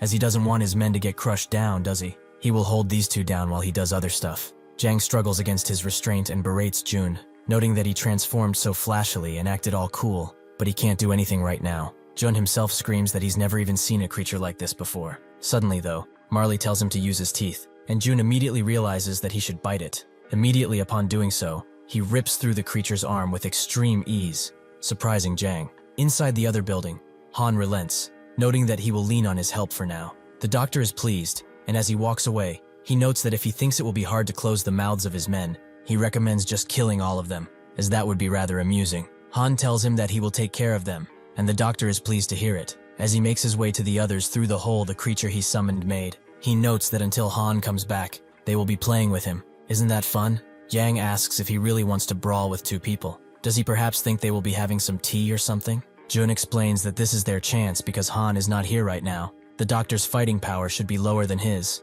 However, the thing that bothers him about this guy is his ability to play with clay. He can mold whatever is in his hand, especially considering all the experimentation he does with living beings. The potential of that ability is boundless. The doctor leans down to the arm of flesh of his toy, and suddenly grabs an armful before sending it flying towards Jun, giving him no time to react. Jang, however, does, and manages to grab the fragment that the doctor threw, which he was actually hoping for. Suddenly, the entire room explodes in fire, but the doctor knows that Yang reflected it right before the explosion. That means he has some great response time. The combination of throwing an explosive seemed to be useless against such a skilled warrior, so he will have to keep that in mind. Suddenly, Zhang rushes out of the fire, and before the doctor can grab him, he grabs his arm and tells him to clench his teeth if he doesn't want to lose any with that. He punches him straight into the ground so hard that his entire skeletal structure falls. But that's not actually because of Zhang's punch. Just before he hit him, he probably used the ability on himself. That's why he was touching his head. As he thinks that, Zhang is taken by surprise by the hand that the doctor is now reaching to his face, which is almost touching his eye. Before he can do that though, Jun rushes in and cuts it off, his eyes glaring with extreme focus. The doctor suddenly jumps up and grabs his hand before reattaching it and fixing his structure. As expected, to a guest, one is rather unfair. Don't they think so? To make it fair, he will call a friend too. With those words, a large beast suddenly smashes through the ceiling, something with glazed eyes and a steaming mouth. The two look at the beast, and the doctor explains that it's sloppy because he made it in a bit of a hurry, but the ingredients used are pretty good, so he thinks it should be okay. He leans in on the creature, noting that it's his favorite here. It's Jun, so he should go and greet him. Suddenly Jun realizes what or who this is. It's his old comrade, the one who sacrificed himself for him and now has become a beast against his own will. Riku, the serpent. Riku himself recognizes Jun. Even in his monstrous form, he recognizes the boy he once knew. Suddenly, his face contorts in anger, and he smashes his foot in the ground, making everyone react in different ways. He tries to say something, stumbling upon his words until he screams out, asking why he is not dressed as a woman. He smashes his foot into the ground again and again, telling him to turn into one and to make clothes, maybe even a bikini. Zhang slaps himself, and Marley knows that this is kind of disgusting. Zhang also asks if they're really going to save that thing, and Marley tells him not to talk like that. Maybe he's just been modified. Jun notes that unfortunately, he's always been like that. The doctor laughs uncontrollably as this bastard seems to still have a personality. However, they should not let their guard down because their remodeling was successful after all. Suddenly, Riku inhales a bunch of air and unleashes a flurry of bile towards them, making both of them dodge at the same time. The ensuing bile corrodes through the flesh below them, melting it completely. Jun recognizes this as Riku's ability to dissolve body fluids into a toxic substance. Normally, spit splatters when talking and can melt clothes or skin. It's a pointless ability that's basically just a little annoying or perverted. However, right now, he cannot judge Riku based on what he knows about him. Zhang asks what his ability is, and Jun screams out that he doesn't know because he's been modified. Zhang becomes annoyed and apologizes for ever expecting anything from him. The doctor, however, wants to fulfill his request, so he tells Riku to show them. Suddenly, Riku spits in both of his hands, leading them to become laden with his acidic bile. Riku usually has a tendency to sweat quite a lot, and now his sweat is being modified into a solvent. Just by touching it, one will have a fatal injury, and they will most definitely die. He charges in with this sweat, going right in between the two and suddenly swirling his body around, creating a hurricane of acidic juice. The ensuing droplets fall on Jun's skin, burning him, but Zhang suddenly unleashes one of his abilities and creates a shield, allowing himself to defend against the surprise attack. The doctor is trying to discern his ability. The more he looks at it, the more it seems to be some sort of object. But Zhang himself is good at choosing techniques depending on the situation. He is sure he has fought for life before. A wicked smile grows on his face as he is already excited about the thought of making him into a very potent experiment. Zhang immediately asks Jun if he's okay when the acid stops dropping, but he's just thrashing on the ground, noting that he's going to die. Suddenly though, he feels fine, even though the surroundings definitely melted around him. He's completely shocked at this creature he's transformed into.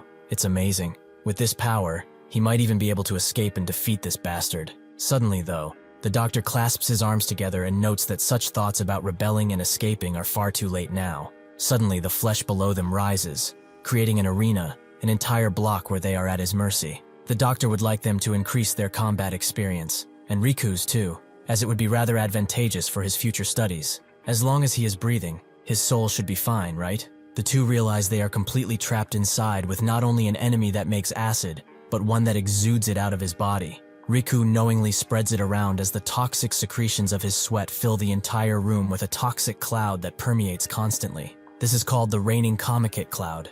In the past, as Marley was watching her world from down below, Parlia came and asked if she was looking at it again. Marley turned around, causing her to smile and note that she created such a beautiful world, and she's just looking at it. Is that not a pity? Marley knew who she was and asked what she was trying to say. Parlia laughed, noting that she's mean, and came closer. She just wanted to offer her a little bit of something. Does she not want to create life together? This is the life that she was talking about. Creatures like Jun, Marley's children. As they both stand in front of the dangerous Riku, Jun continues to sweat visibly, as they are totally and utterly trapped in this place. He also can't believe that he used his sweat as dissolvent to make poison clouds. This creature that he transformed into seems to be able to tolerate it. But what about Yang? As he looks at him, he sees that he's donning a full suit of armor. He asks what that is, and Jiang explains that this is a rather familiar situation, so he did it without thinking. It was probably just PTSD from the gas chamber training. However, if he looks like this, there is nothing to be afraid of in this place. He should go and find a way out of here, and not worry about his perverted colleague. He charges in with a mighty punch, ready to take Riku down, but he just punches him once, and puts him to the ground, confusing everyone.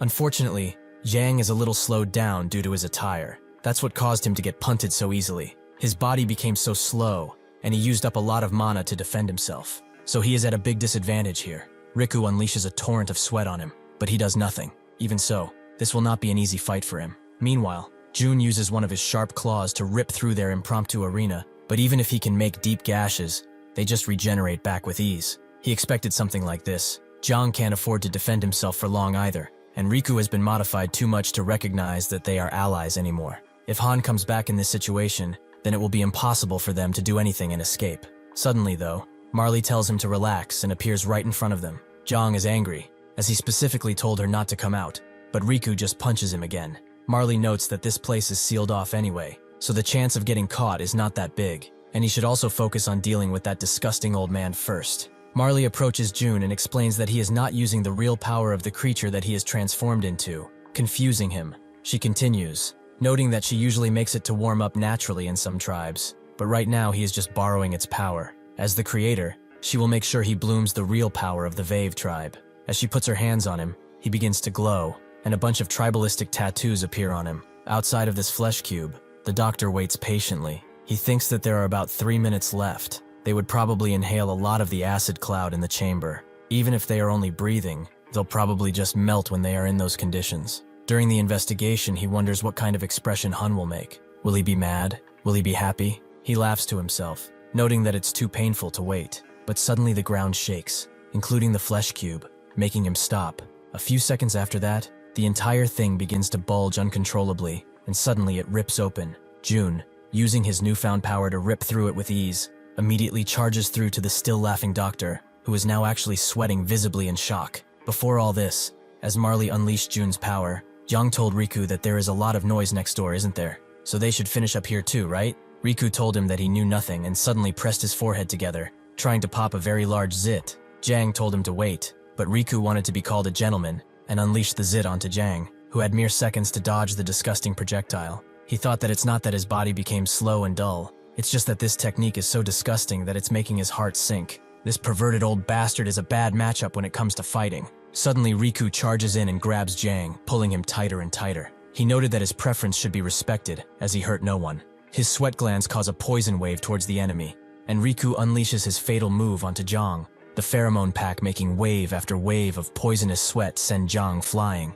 After landing, Jiang was really frustrated, wishing that he could hit him. He's slowly running out of energy, and he is getting hard to maintain this protective clothing. He wondered what he should do, but suddenly Riku's hand fell off as he began to completely dissolve. Jiang rushed to him, and Jun watched, horrified.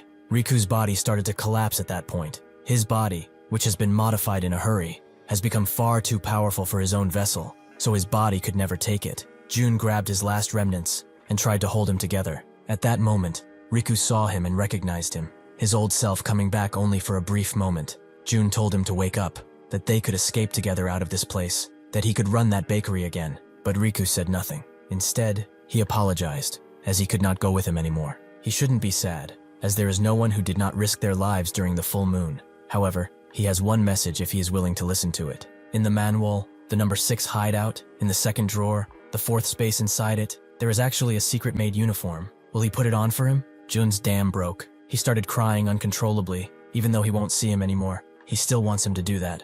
Riku said that's not true, and slicked his hair back. He will be watching from the sky after all. Now, in the present, Jun rushes at the doctor with a clawed hand and tries to take him out instantly. The doctor only has seconds to dodge, and after doing so notes how scary he is. But why is he so angry? A gnarling rumbling goes through Jun's chest. Seeing this, the doctor understands. Did that creature he made perhaps die? Hearing this and thinking back on Riku, Jun begins to cry again. and Yang scoffs at his malpractice. The doctor can't help but laugh as his June is still very young. He is generous though, so if he comes back to him calmly right now, he will make that creature for him again. They can be friends forever. Before even realizing it, the doctor's arm is completely gone, and June is right in front of him, his hair standing up in sheer anger. Seeing the blood on his mouth, the doctor realizes what kind of situation he is in. If he does not kill this bastard right now, he is going to die. With his severed hand, he creates a boom right in June's body, making him burst into flames. However, June just tanks it, smoke coming out of his mouth and all. The doctor tries to play for feelings, noting that he raised him well, but June has had enough. He grabs the doctor and opens his maw wide, threatening to swallow his head whole. No, Bev. Before that can happen though, Jang suddenly rushes in and kicks June away, confusing June to the core, as why is he trying to save this demon of a man? Just as June gets out of the way, a seeping, silent strike appears where he once stood, one that would have killed him on the spot. This is what Jang felt, that aura, that cut through this building like paper. The attacker notes that their attempt was really good. The two focus, and the doctor laughs again. Han appears and simply destroys a part of the wall with one hand swipe. Good as their attempt was though, it's all meaningless in the end. This turned into an even bigger waste of time, and he does not like to waste time at all. After the fighting is over and done with, the entire building is left in tatters. Jang and June are both on the ground, both visibly bleeding. Jang's eyes are wide. He wonders what's going on, and where he even woke up. He looks out to find Han, and upon seeing it, he thinks that he just picked up a random piece of wood and made this mess in less than a minute. He can tell he's extremely different from all their previous opponents, on an entirely different plane of existence. Han slowly approaches June and tells him to undo his transformation right now. If he doesn't, he will tear his limbs off one by one. He wonders, will his anger overcome his fear in this situation? Jang watches from the sidelines, angry as all hell that this bastard is ignoring him. But Marley tells him to stop, as she will transform into a gun, and they can fight together. Jang refuses. From now on, she will not come out no matter what. Marley remembers what he said previously, that he will cut her off if she exposes herself, and against her better judgment, decides to remain hidden. Jang calls out for Han, and rushes in, noting that he is not out of this fight yet. Han doesn't even flinch as he closes in, and smacks him across the head with the stick. Jang cannot even see his movements, even if there's an incoming attack. Han continues smacking him over the head, and tripping him before sending him flying, and then smacking him one last time, harder than the others for good measure. He is sent crashing into the ground, but Yang is still conscious, even if extremely injured. Han wonders why he does not stop. He is already severely injured. The right side of his body is basically disabled at this point, and he can't even use the power he used to beat his men with. He won't laugh at him or anything, so he can just stop. At least, he should have the dignity of knowing this is over. This makes Jang grin and deny his generous request. Han lets out a long sigh, not being able to understand why he is still doing this. He must already know that he just cannot win, right? Yang, still smiling, explains that he cannot stand it. Big or small, all the people who have insulted him will be crushed by his fists, even if they are a damn god. Han notes that he is a pretty good talker, but is that all? Jang has one more thing to tell him. When they meet again, their roles will definitely be reversed. Han doesn't react, and this time, cuts Jang with a wide slash. After Han is officially done with them, he throws the two at the doctor's feet, who notes that it took less than 5 minutes, as expected of the great honorable. He explains that if he had prepared for the battle beforehand, he would have had nothing to do, so he shouldn't slack so much in the future, as his rank status can definitely be reduced. The doctor agrees. He doesn't want to lose his 6th spot after all. The doctor crouches to Yang's level, pinching his cheek, and asks when he will get to play with these two. Han sighs and explains that he will give him June a little earlier, but Yang is off limits for now. With that, they are both escorted to the Imperial concentration camp, the darkest place for any prisoner to be. Jang is taken inside of a cell, and someone throws water on his face, an elderly man, who asks how it is to be a criminal after he wakes up. Jang looks around, and sees a bunch of other people facing a nearby wall. He asks where he is, and the man licks his knife, noting that it's not really the right time to be wondering something like that. His appearance does not really match their guidelines, so he should stop talking, since he can cut him very well. Jang asks if he's just going to torture him, and the man confirms it is a kind of torture, but alas, they should get started. As dawn rises over the concentration camp, a scream rises out as Jang pushes everyone off, desperate to keep the thing that makes him nonchalant. His mustache and long hair, he cannot lose them like this. The barber looks through the wanted list and notes that he saw this guy's face before in this. He does find his bounty picture, but Yang has completely transformed, making him think that they are not the same person. Since he became so gentle, the barber immediately cuts his hair and trims his beard. This is a tradition to get rid of any semblance of past life before imprisonment, a hair removal ceremony. To Zhang, though, this is more than that. This is a complete destruction of his very identity. After that, he is thrown into a cell, and the guard tells him that this is his home from today onwards. The thing on his throat interrupts the flow of mana, so he shouldn't even think of trying to escape. After he is locked inside, Marley calls out for Yang, who wonders if she's going to ask him if he's okay. The answer to that question is no, as his entire identity has been stripped away from him. Marley apologizes. At that time, she shouldn't have said those things. She was just mad. Yang tells her he doesn't really care about that. His hair and beard is gone. That's why he's sad. He sits down and tells her to not worry too much. Even with 2 shots, he cannot hit a guy who moved too fast for him to even see. And rather than dying on the spot as the devil of the Oracle, would it not be better to get caught as a member of Manhwa? Because of that damn cross-dressing junkie, they're going through a lot. But is he even in the same prison as them? Marley is positive that he is. They said he would be sent to that doctor soon. Zhang wonders why this is so. Perhaps because he is a spy. No, that's not it. The moment their expressions changed was when Jun transformed into one of those bapes. He asks Marley, who already knows of this race, why those two reacted in that way. Marley herself doesn't really know. She's in a position where she's been gone for too long. The Bapes are just a tribe in the Parlian world that was created with her power. Parlia suggested that she create a race with her, and she accepted. But naturally, that was a trap. Starting with that one thing, Parlia took everything from her, one by one, without her ever realizing it. Zhang sighs again, as this must be frustrating for her too, to be bullied by someone like that at her age. Marley naturally gets mad. Naturally, it is partly her fault that all of this happened. But Parlia is very meticulous and cold. She is a goddess who has no feelings. Zhang doesn't believe that's true at all. She reacts emotionally like a child. She's got a long grudge too, and she's always spitting at him from the sky. Marley tells him not to do this stuff so casually, as he didn't even know he was being fooled. If he heard what Parlia told her, suddenly she stops, and Yang asks what's wrong. Did she realize that she was wrong? Marley has just realized something. Maybe from the very beginning, her summoning him as a warrior was a facade, a pretense. Hearing this, Zhang begins to quiver and suddenly laughs out loud constantly. Even the guard outside is able to hear him as he does so for a few minutes straight. In the past, Zhang thought it was all his fault. He thought that maybe the goddess just wanted to give him some punishment at her own expense. He wondered if she was just venting her anger for no real reason. That thought was stuck in his very heart, and it was making him go crazy. Now though, now that he knows that it was not his fault, his head is all cleared up.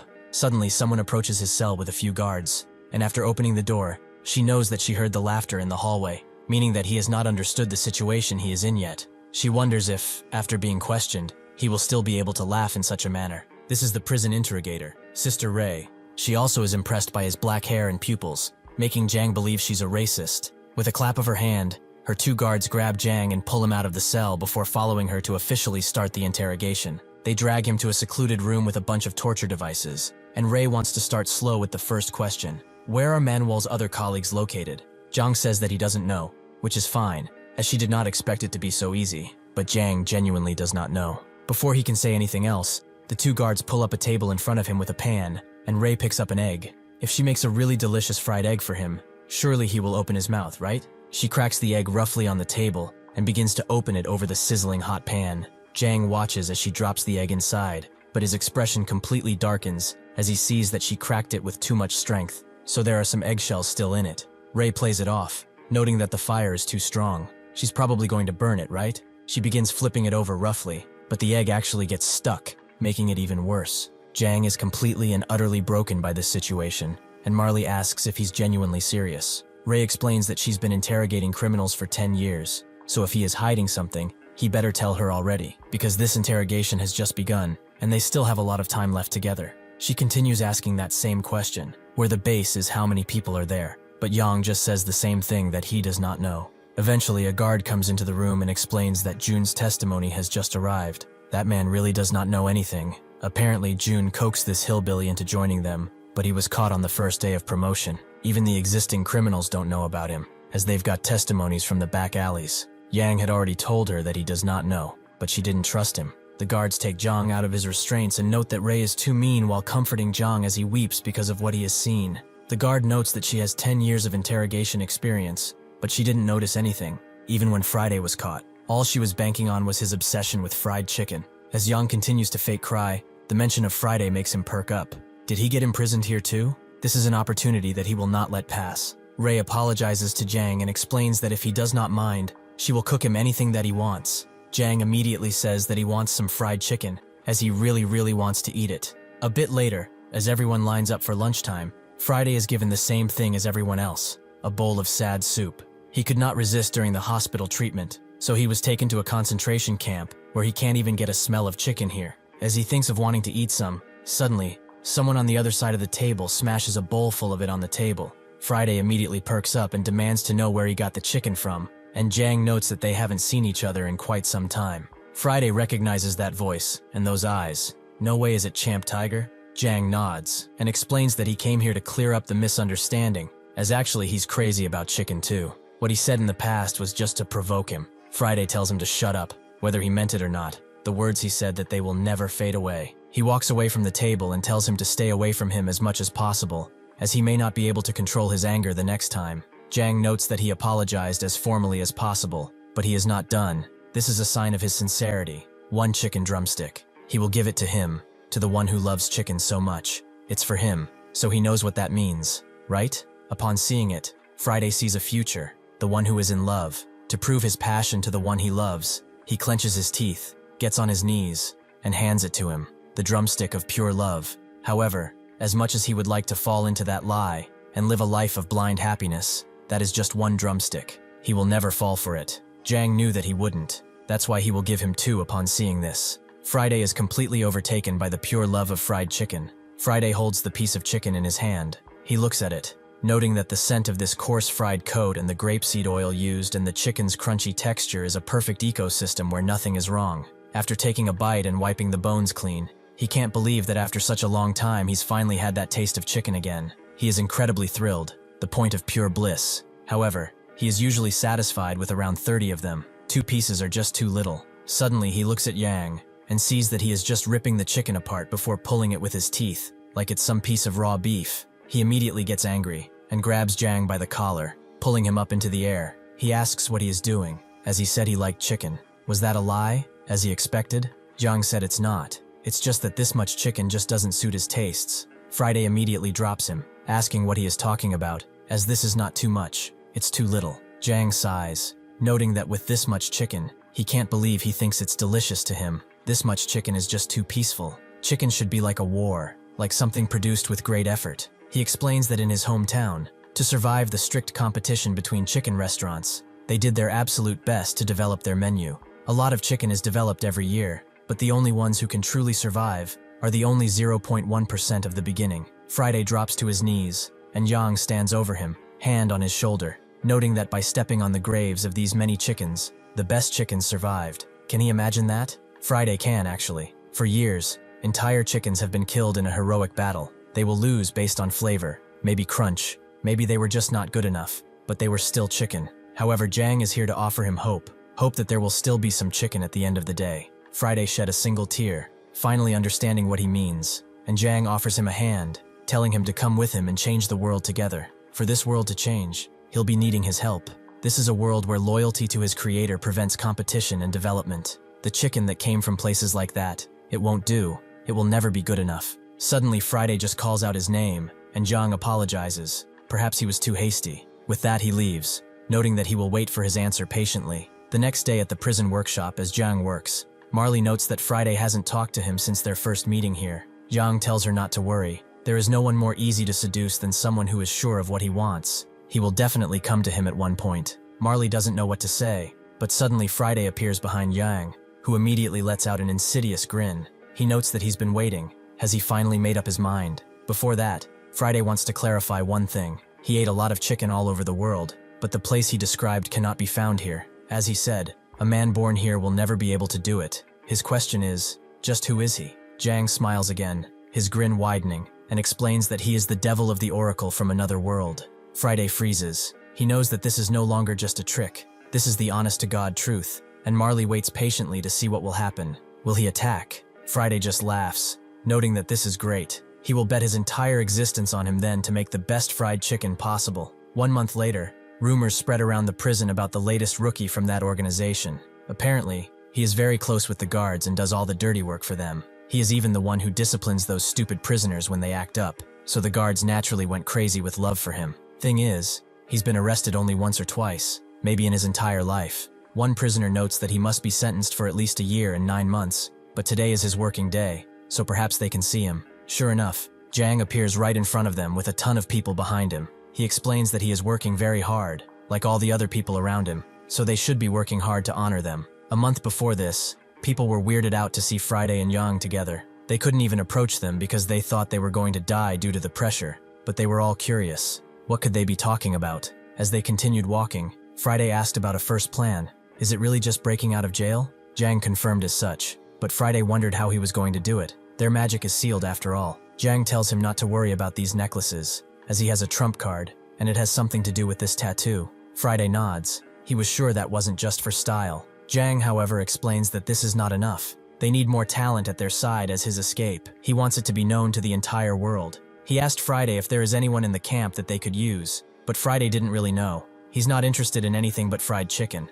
Jang unfortunately actually missed Jun, which he never expected would have been the case. Friday does know of somebody though. There's a guy here called the Information Goblin, Gelro. He once used an information dealer like that because he thought there was a chicken restaurant he did not know about. Thanks to him, he found a hidden restaurant with no signage, and it was actually one of the 5 best imperial chicken restaurants. They should go there together later. Anyway, that smart guy, he is crazy about money to the point he got caught selling information to Manhwa. When they got to this Gelro guy, he told them to go back where they came from, as he did not invest in unknown stocks. Yang naturally laughed and asked what he meant by that. That's a little too much, isn't it? Gelro explains that he was blinded by money, so he sold information to Manhwa. He will take a new route from now on, so they shouldn't come looking for him anymore, as he doesn't have anything for them. Jang seems to think on it a bit, and then turned around, noting that it's rather unfortunate. He continues walking away, and then shouted that he wanted to be the richest person in the world, and he was here to suggest a business idea. Gelro immediately started to sweat hearing this. He imagined thousands of gold coins right in front of him, and his ears perked up. Jang told Friday that they should go, since there's nothing they can do. They can't force the man after all. Immediately, Gelro stopped them, as he wanted to hear that proposal. Jang's smile widened again, as he caught another one of these bastards. He sighed, noting that he can't tell him everything because it's a draft. But if he's really desperate to know, perhaps he will tell him. Friday, seeing this happen right in front of him, thought Jang looked like a true con artist. Would collaborating with him really be okay? Jang told Gelro to listen very carefully as he's thinking of doing something called food delivery. Gelro immediately deflated, noting that if this was his business plan, it was messed up from the beginning. Jang called him an idiot, as he did not see the vision. What he's saying isn't something like that. He is talking about true delivery, a service of its own entirely. To put this into perspective, he will give them an example. They are resting at home, and they suddenly crave a certain kind of food. However, it's late at night, and they are too lazy to go out, and they know the store is closed. In that kind of situation, that's where delivery comes in. They deliver freshly cooked food to their doorstep, like a gift from the gods. This business is a business that fulfills human instinct. His only concern about it is that he will drown in too much money. Gelro wondered how he came up with such a genius idea. Well, it's not really his idea. But anyway, he also wondered how he was going to make that happen. Jang did not think that far, but he explained that this was just a draft after all. As long as they have him as intelligence though, he is sure it's possible. Gelro's instincts told him to run, as this guy is a member of Manhwa. He's the kind of person that he should never be involved with ever again. However, the profit margins maybe if they were good at that moment. Jang told him that they would split, that they will be splitting the profit 50-50, making Gelro immediately agree and bow down, noting that he would give him all the information he needed. The other prisoners were shocked to see Gelro bow, as he's never done something like that before. Jang was happy to see this, and noted that, to make their dreams come true, he wants to collect more and more colleagues in this kind of misery. Things like faith will not just carry it around. He wants everything he knows about the most vicious and socially excluded people in this place. Gelro explained that there are a few people that came to mind right away. The murderer's sisters, Cindy and Bella. They think their strength and body is true beauty. They are pretty crazy. Jang thought they were perfect, and only a few short moments later he went to them,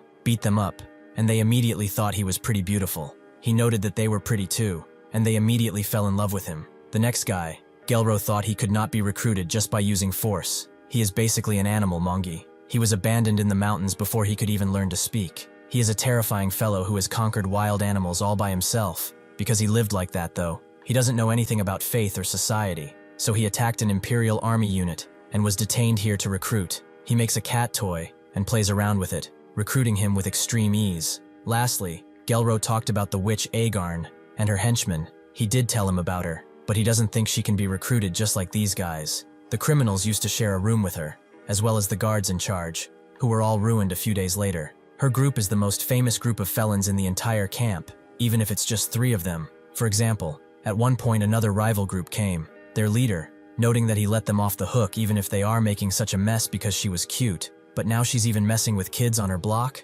Isn't that a little bit too much? A blonde guy from Agarn's group thought he was rather fearless, and the fat guy next to him agreed. He should have just looked the other way. Maybe he would have lived. The leader couldn't stand it anymore, so he wanted to see what she was made of, but suddenly Agarn jumped onto him. Upon whispering something, the leader immediately fell to his knees, crying his eyes out, screaming that his mother is not like that. That is the witch Agarn, with the devil that lives inside of her mouth. Seeing the commotion in the prison, Sister Ray went to the warden and explained that the atmosphere around here is not normal. The murder sisters, Mongi, and even Gelro, they all went under one man, that black-haired beast, that Jang fellow. He must be up to something. She's sure of it. The warden told her not to worry, as she knows who he is, right? Sister Ray did. He is one of the best in the Empire, 2nd place in the A rank. He is the warden of the Imperial camp. The warden laughed. If she knew who he was, then why is she so worried? He is also more commonly known as Father. He explained that the Imperial Detention Center is under the jurisdiction of Captain Han.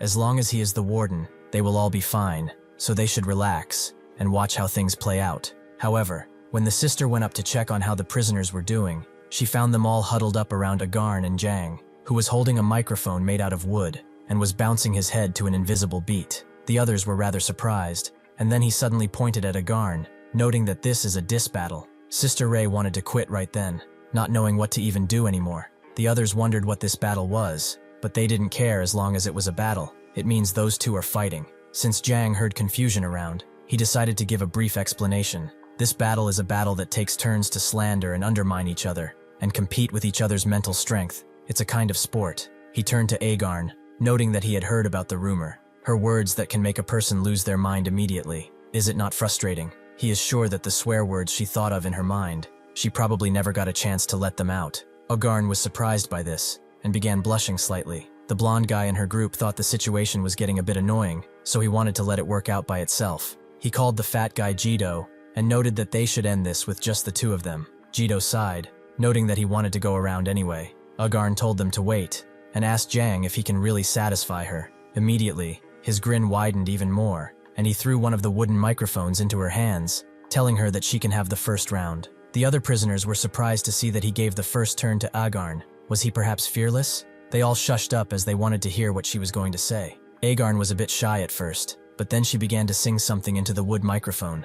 Something melodic, a story of tragedy and love, using swear words, of course. After she was finished, all the prisoners began to bleed from their mouths, noses, and ears. Even her group was on the ground, starting to lose their minds, thinking that Yang is done. However, Jiang just took it, noting that he couldn't believe she told them the story of adoption in such a short time. It is far better than he expected. He is acting as if nothing happened, and the other prisoners recognize this too. Jiang grabbed the microphone, noting that it's his turn now, and with a grin began spitting some bars, making everyone cry tears of joy and sadness at the same time. Again, with only swear words. Agarn recoiled as if she took a physical blow, and the prisoners thought he was no joke either. He's actually very skilled at this. However, Jetto laughed, as he could never beat them with that. The 3 of them came from an orphanage. Something like that will never harm them. Jiang thought that was really good, as his specialty is in a different field. They can look forward to it, as he is going to play with everything he has from now on. With this, the mad rap battle rages on. Both use their most unique swear words against each other, making the prisoners' ears ring with pain and admiration. Agarn, for the first time in a long while, truly feels relieved. As the sun goes down, the battle comes to a conclusion. They are both extremely tired, having used their best abilities, and decided to end it with a firm handshake, signaling that none of them have won.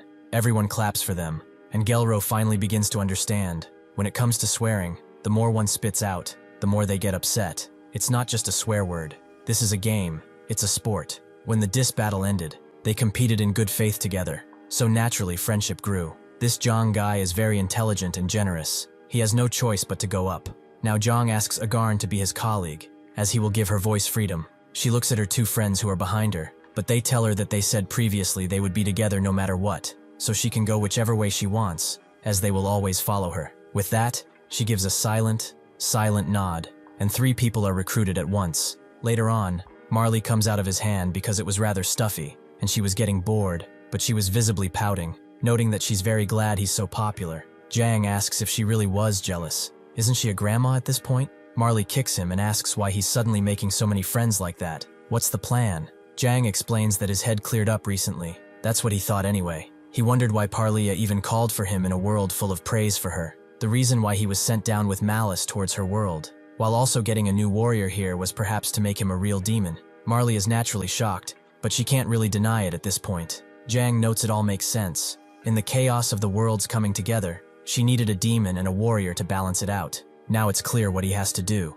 He is going to build the strongest army out there, and he's going to destroy all of her plans. He smashes his fist into the ground, noting that the first thing on the agenda is to kill her warrior. Marley is confused, as apparently he had forgotten the conversation they had earlier. Fighting the warrior is not what Parlia planned. Jang never said fight. He said only that he would kill him. He will overwhelmingly do so. Even if it's Parlia, she would never expect it. Marley doesn't know what to say about this. Killing someone is not that easy. Jang asks what she's talking about. He's a god too. After all, he has her, so they have a pretty good shot. Marley blushes a bit as she smiles and notes that, for someone locked up in an imperial prison, his confidence is rather high. Jang gets up, explaining that this prison isn't really all that bad. If he could only recover his powers, escaping would be rather easy. But he will need to serve as an A-list prisoner for some time, as it's a perfect position to be backstabbing people outside of his room. The guard station there is actually an angel of Parlia, Brown, and asks her if she heard that. Parlia laughed, as Jang has uncovered her plan after all. Brown asks if she wants to give the prisoners an oracle, but she refuses, as Jang wants to find the warrior, so he has to become stronger. No matter how hard he tries, eventually it will all go according to her plan. He may not know it yet, but he is just playing into her hand again and again. A month later, as an old man brooms around, he thinks that he's been working at this concentration camp for decades. He is just an ordinary old man. No matter how ordinary one may be though, if they've been in the same place for decades, they are bound to be sensitive to changes. Thus, he saw how strange the prisoners these days are. The prisoners bow to the guards, they help clean up, and even the rival gangs compliment each other, like they wouldn't rip their throats out in the past. It is really nice to see. However, the reason why the prison changed like this is because of that man. He is sure of it. There were many guards who were anxious when he started to collect people, but that man, the things he does with his colleagues, is just basically making the campus as comfortable as possible. They call themselves a group that wants a reduction of sentences. Now the guards seem to be looking at him in a good way. Even if he is an ordinary old man, he also recognizes him and thanks him for his hard work. He is rather sweet. The old man asks if today's work wasn't hard, as he saw him do it for quite a long time. Jang denies such a thing. He regrets getting arrested, so he is doing whatever he can right now. He knows that if he weren't a prisoner, he'd be his son-in-law by now, as he has 5 daughters. After all, his wife went to Parlia first, rest of her soul, so he had to raise his daughters alone. They are all pretty, because they all look like him. Jang can imagine what they look like and knows that they're very pretty indeed. The old man radiates happiness, noting that he is grateful for this job. Even an old man like him can do it, so he wants to work here for the rest of his life. Jang laughs a laugh that does not betray what he is thinking, that he will not have this job for long. That same day, Jang gathered up all the important people and began talking. He was sure they have a lot of questions, as doing community service for a month without complaining was surely a rather dubious task. Gelro thought the plan was clear already. He's gonna get his sentence reduced to get out of here, make a business, and invite everyone there. Jang explains that, because of their generous performance, he heard their talks about reducing their sentences, and Gelro confirms as such. He is basically the first Manhwa member that did not get sent to the doctor, and even got his sentence reduced, as expected of their leader. Jang laughs, apologizing for wasting their hard work, but that sentence reduction will not be needed. They should really think about it. Would he have really recruited a bunch of social losers like them, just to get a reduced sentence? That's not it. They are going to break out of this prison basically. The sisters knew this was going to happen, and they are falling in love with him all over again. Even Agarn expected as much.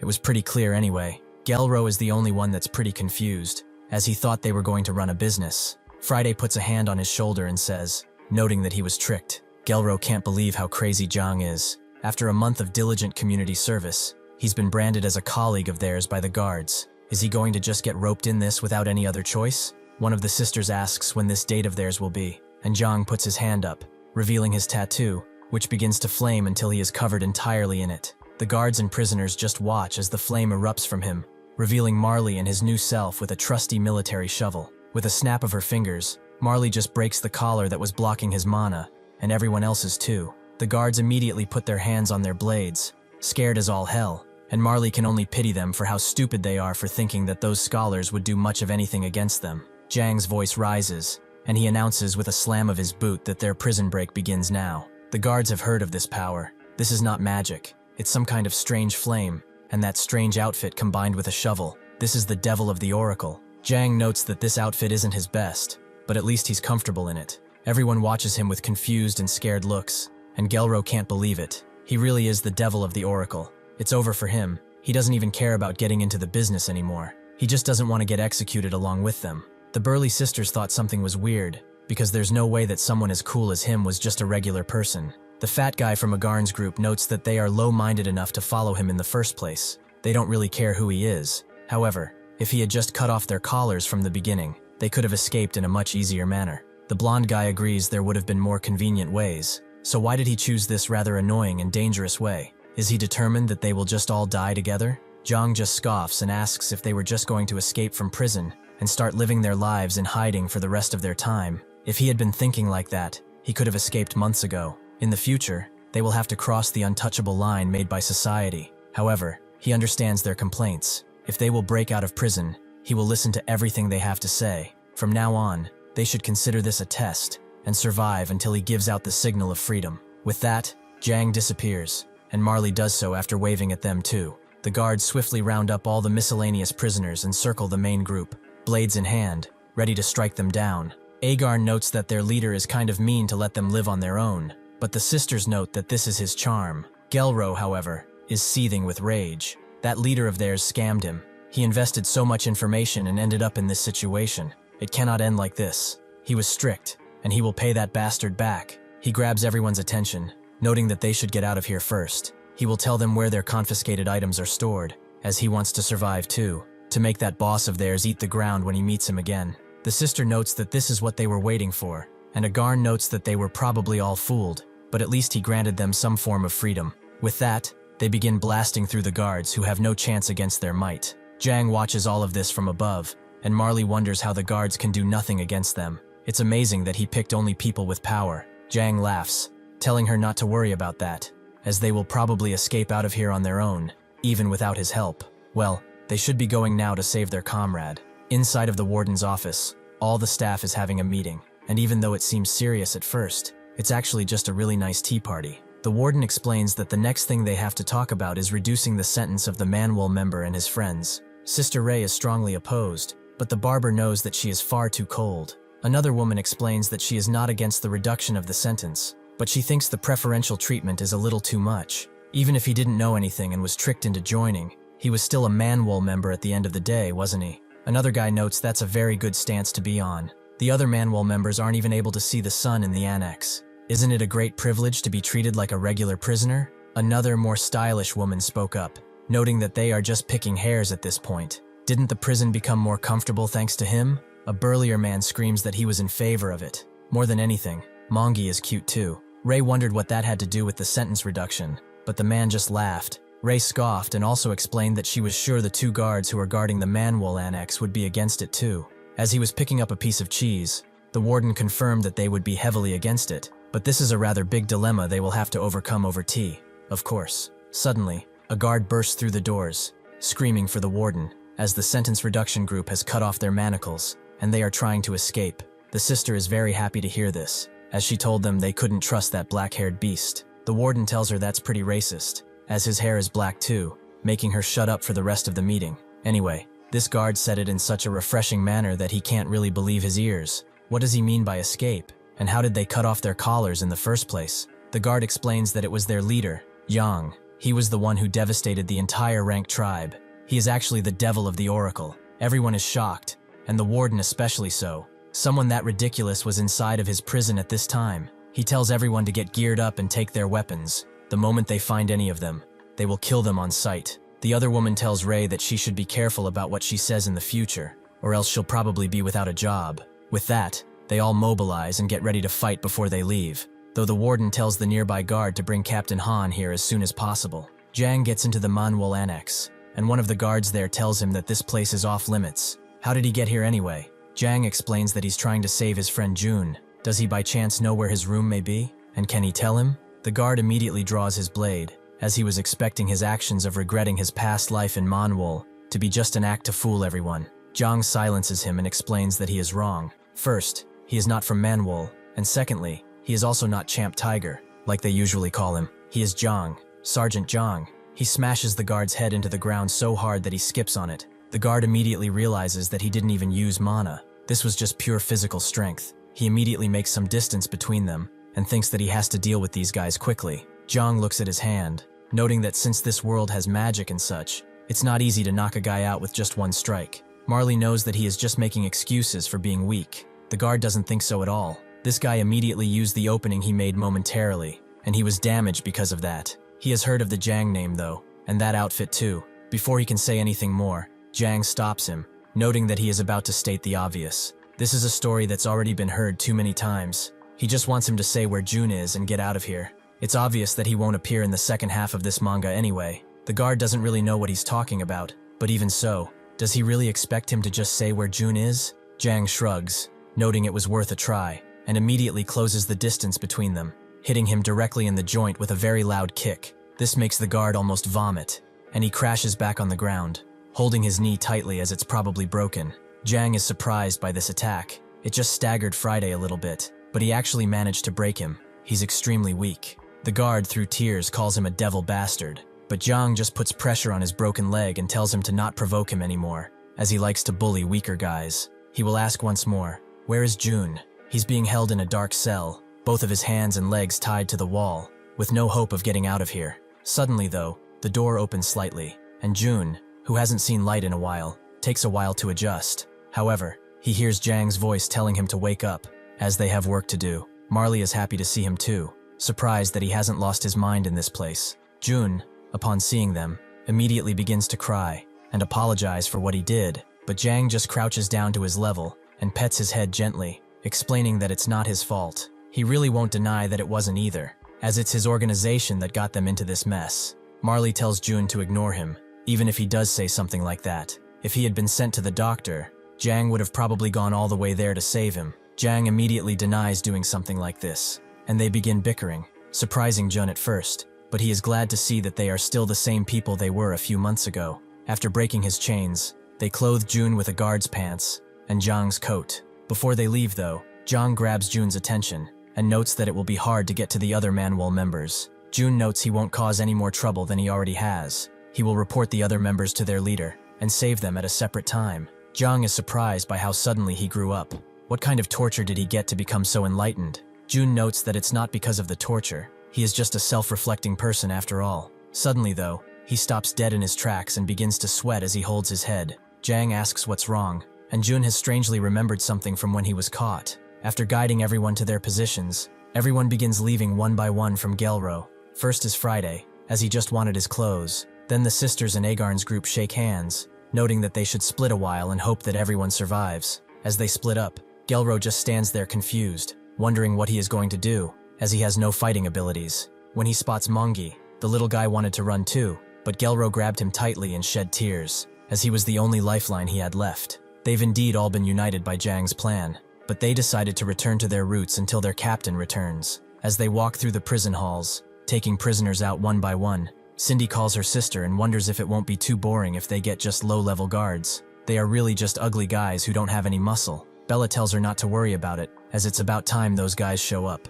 The knights of the prison, sure enough, appear. The well-dressed woman who notes that they are lucky to find them right away, and the engineer-looking dude who explains that it's not luck, it's all thanks to his keen instincts. Even if they give out a dangerous aura, Cindy is still not satisfied, as they are very soft-looking and unbeautiful. She can't be fighting a bloody battle with guys that look like maids. The engineer guy apologizes to say this while they are so confident, but in terms of compatibility, they are probably their worst matches. Suddenly, the posh woman rushes in with a kick, which Bella barely has time to dodge, to block. After that, Cindy rushes in with a mighty, fiery punch, which turns into a pumpkin, but the engineer knight suddenly pulls out a bunch of needles from his pouch and knows that this is the end. With extremely sharp moves, he impales Cindy with them, and she can no longer move her body. This gives the posh woman enough time to grab her blade and smash it against Cindy. The ensuing strike creates a lot of fog, and Bella calls out for her sister, as she heard her scream, a scream that only a person without muscles could let out. What is going on? As the mist clears, it's revealed that Cindy has been turned into a very young-looking woman, and with tears in her eyes, she asks how they dare to make her look so hideous and unbeautiful. Thank you for watching. See you next time.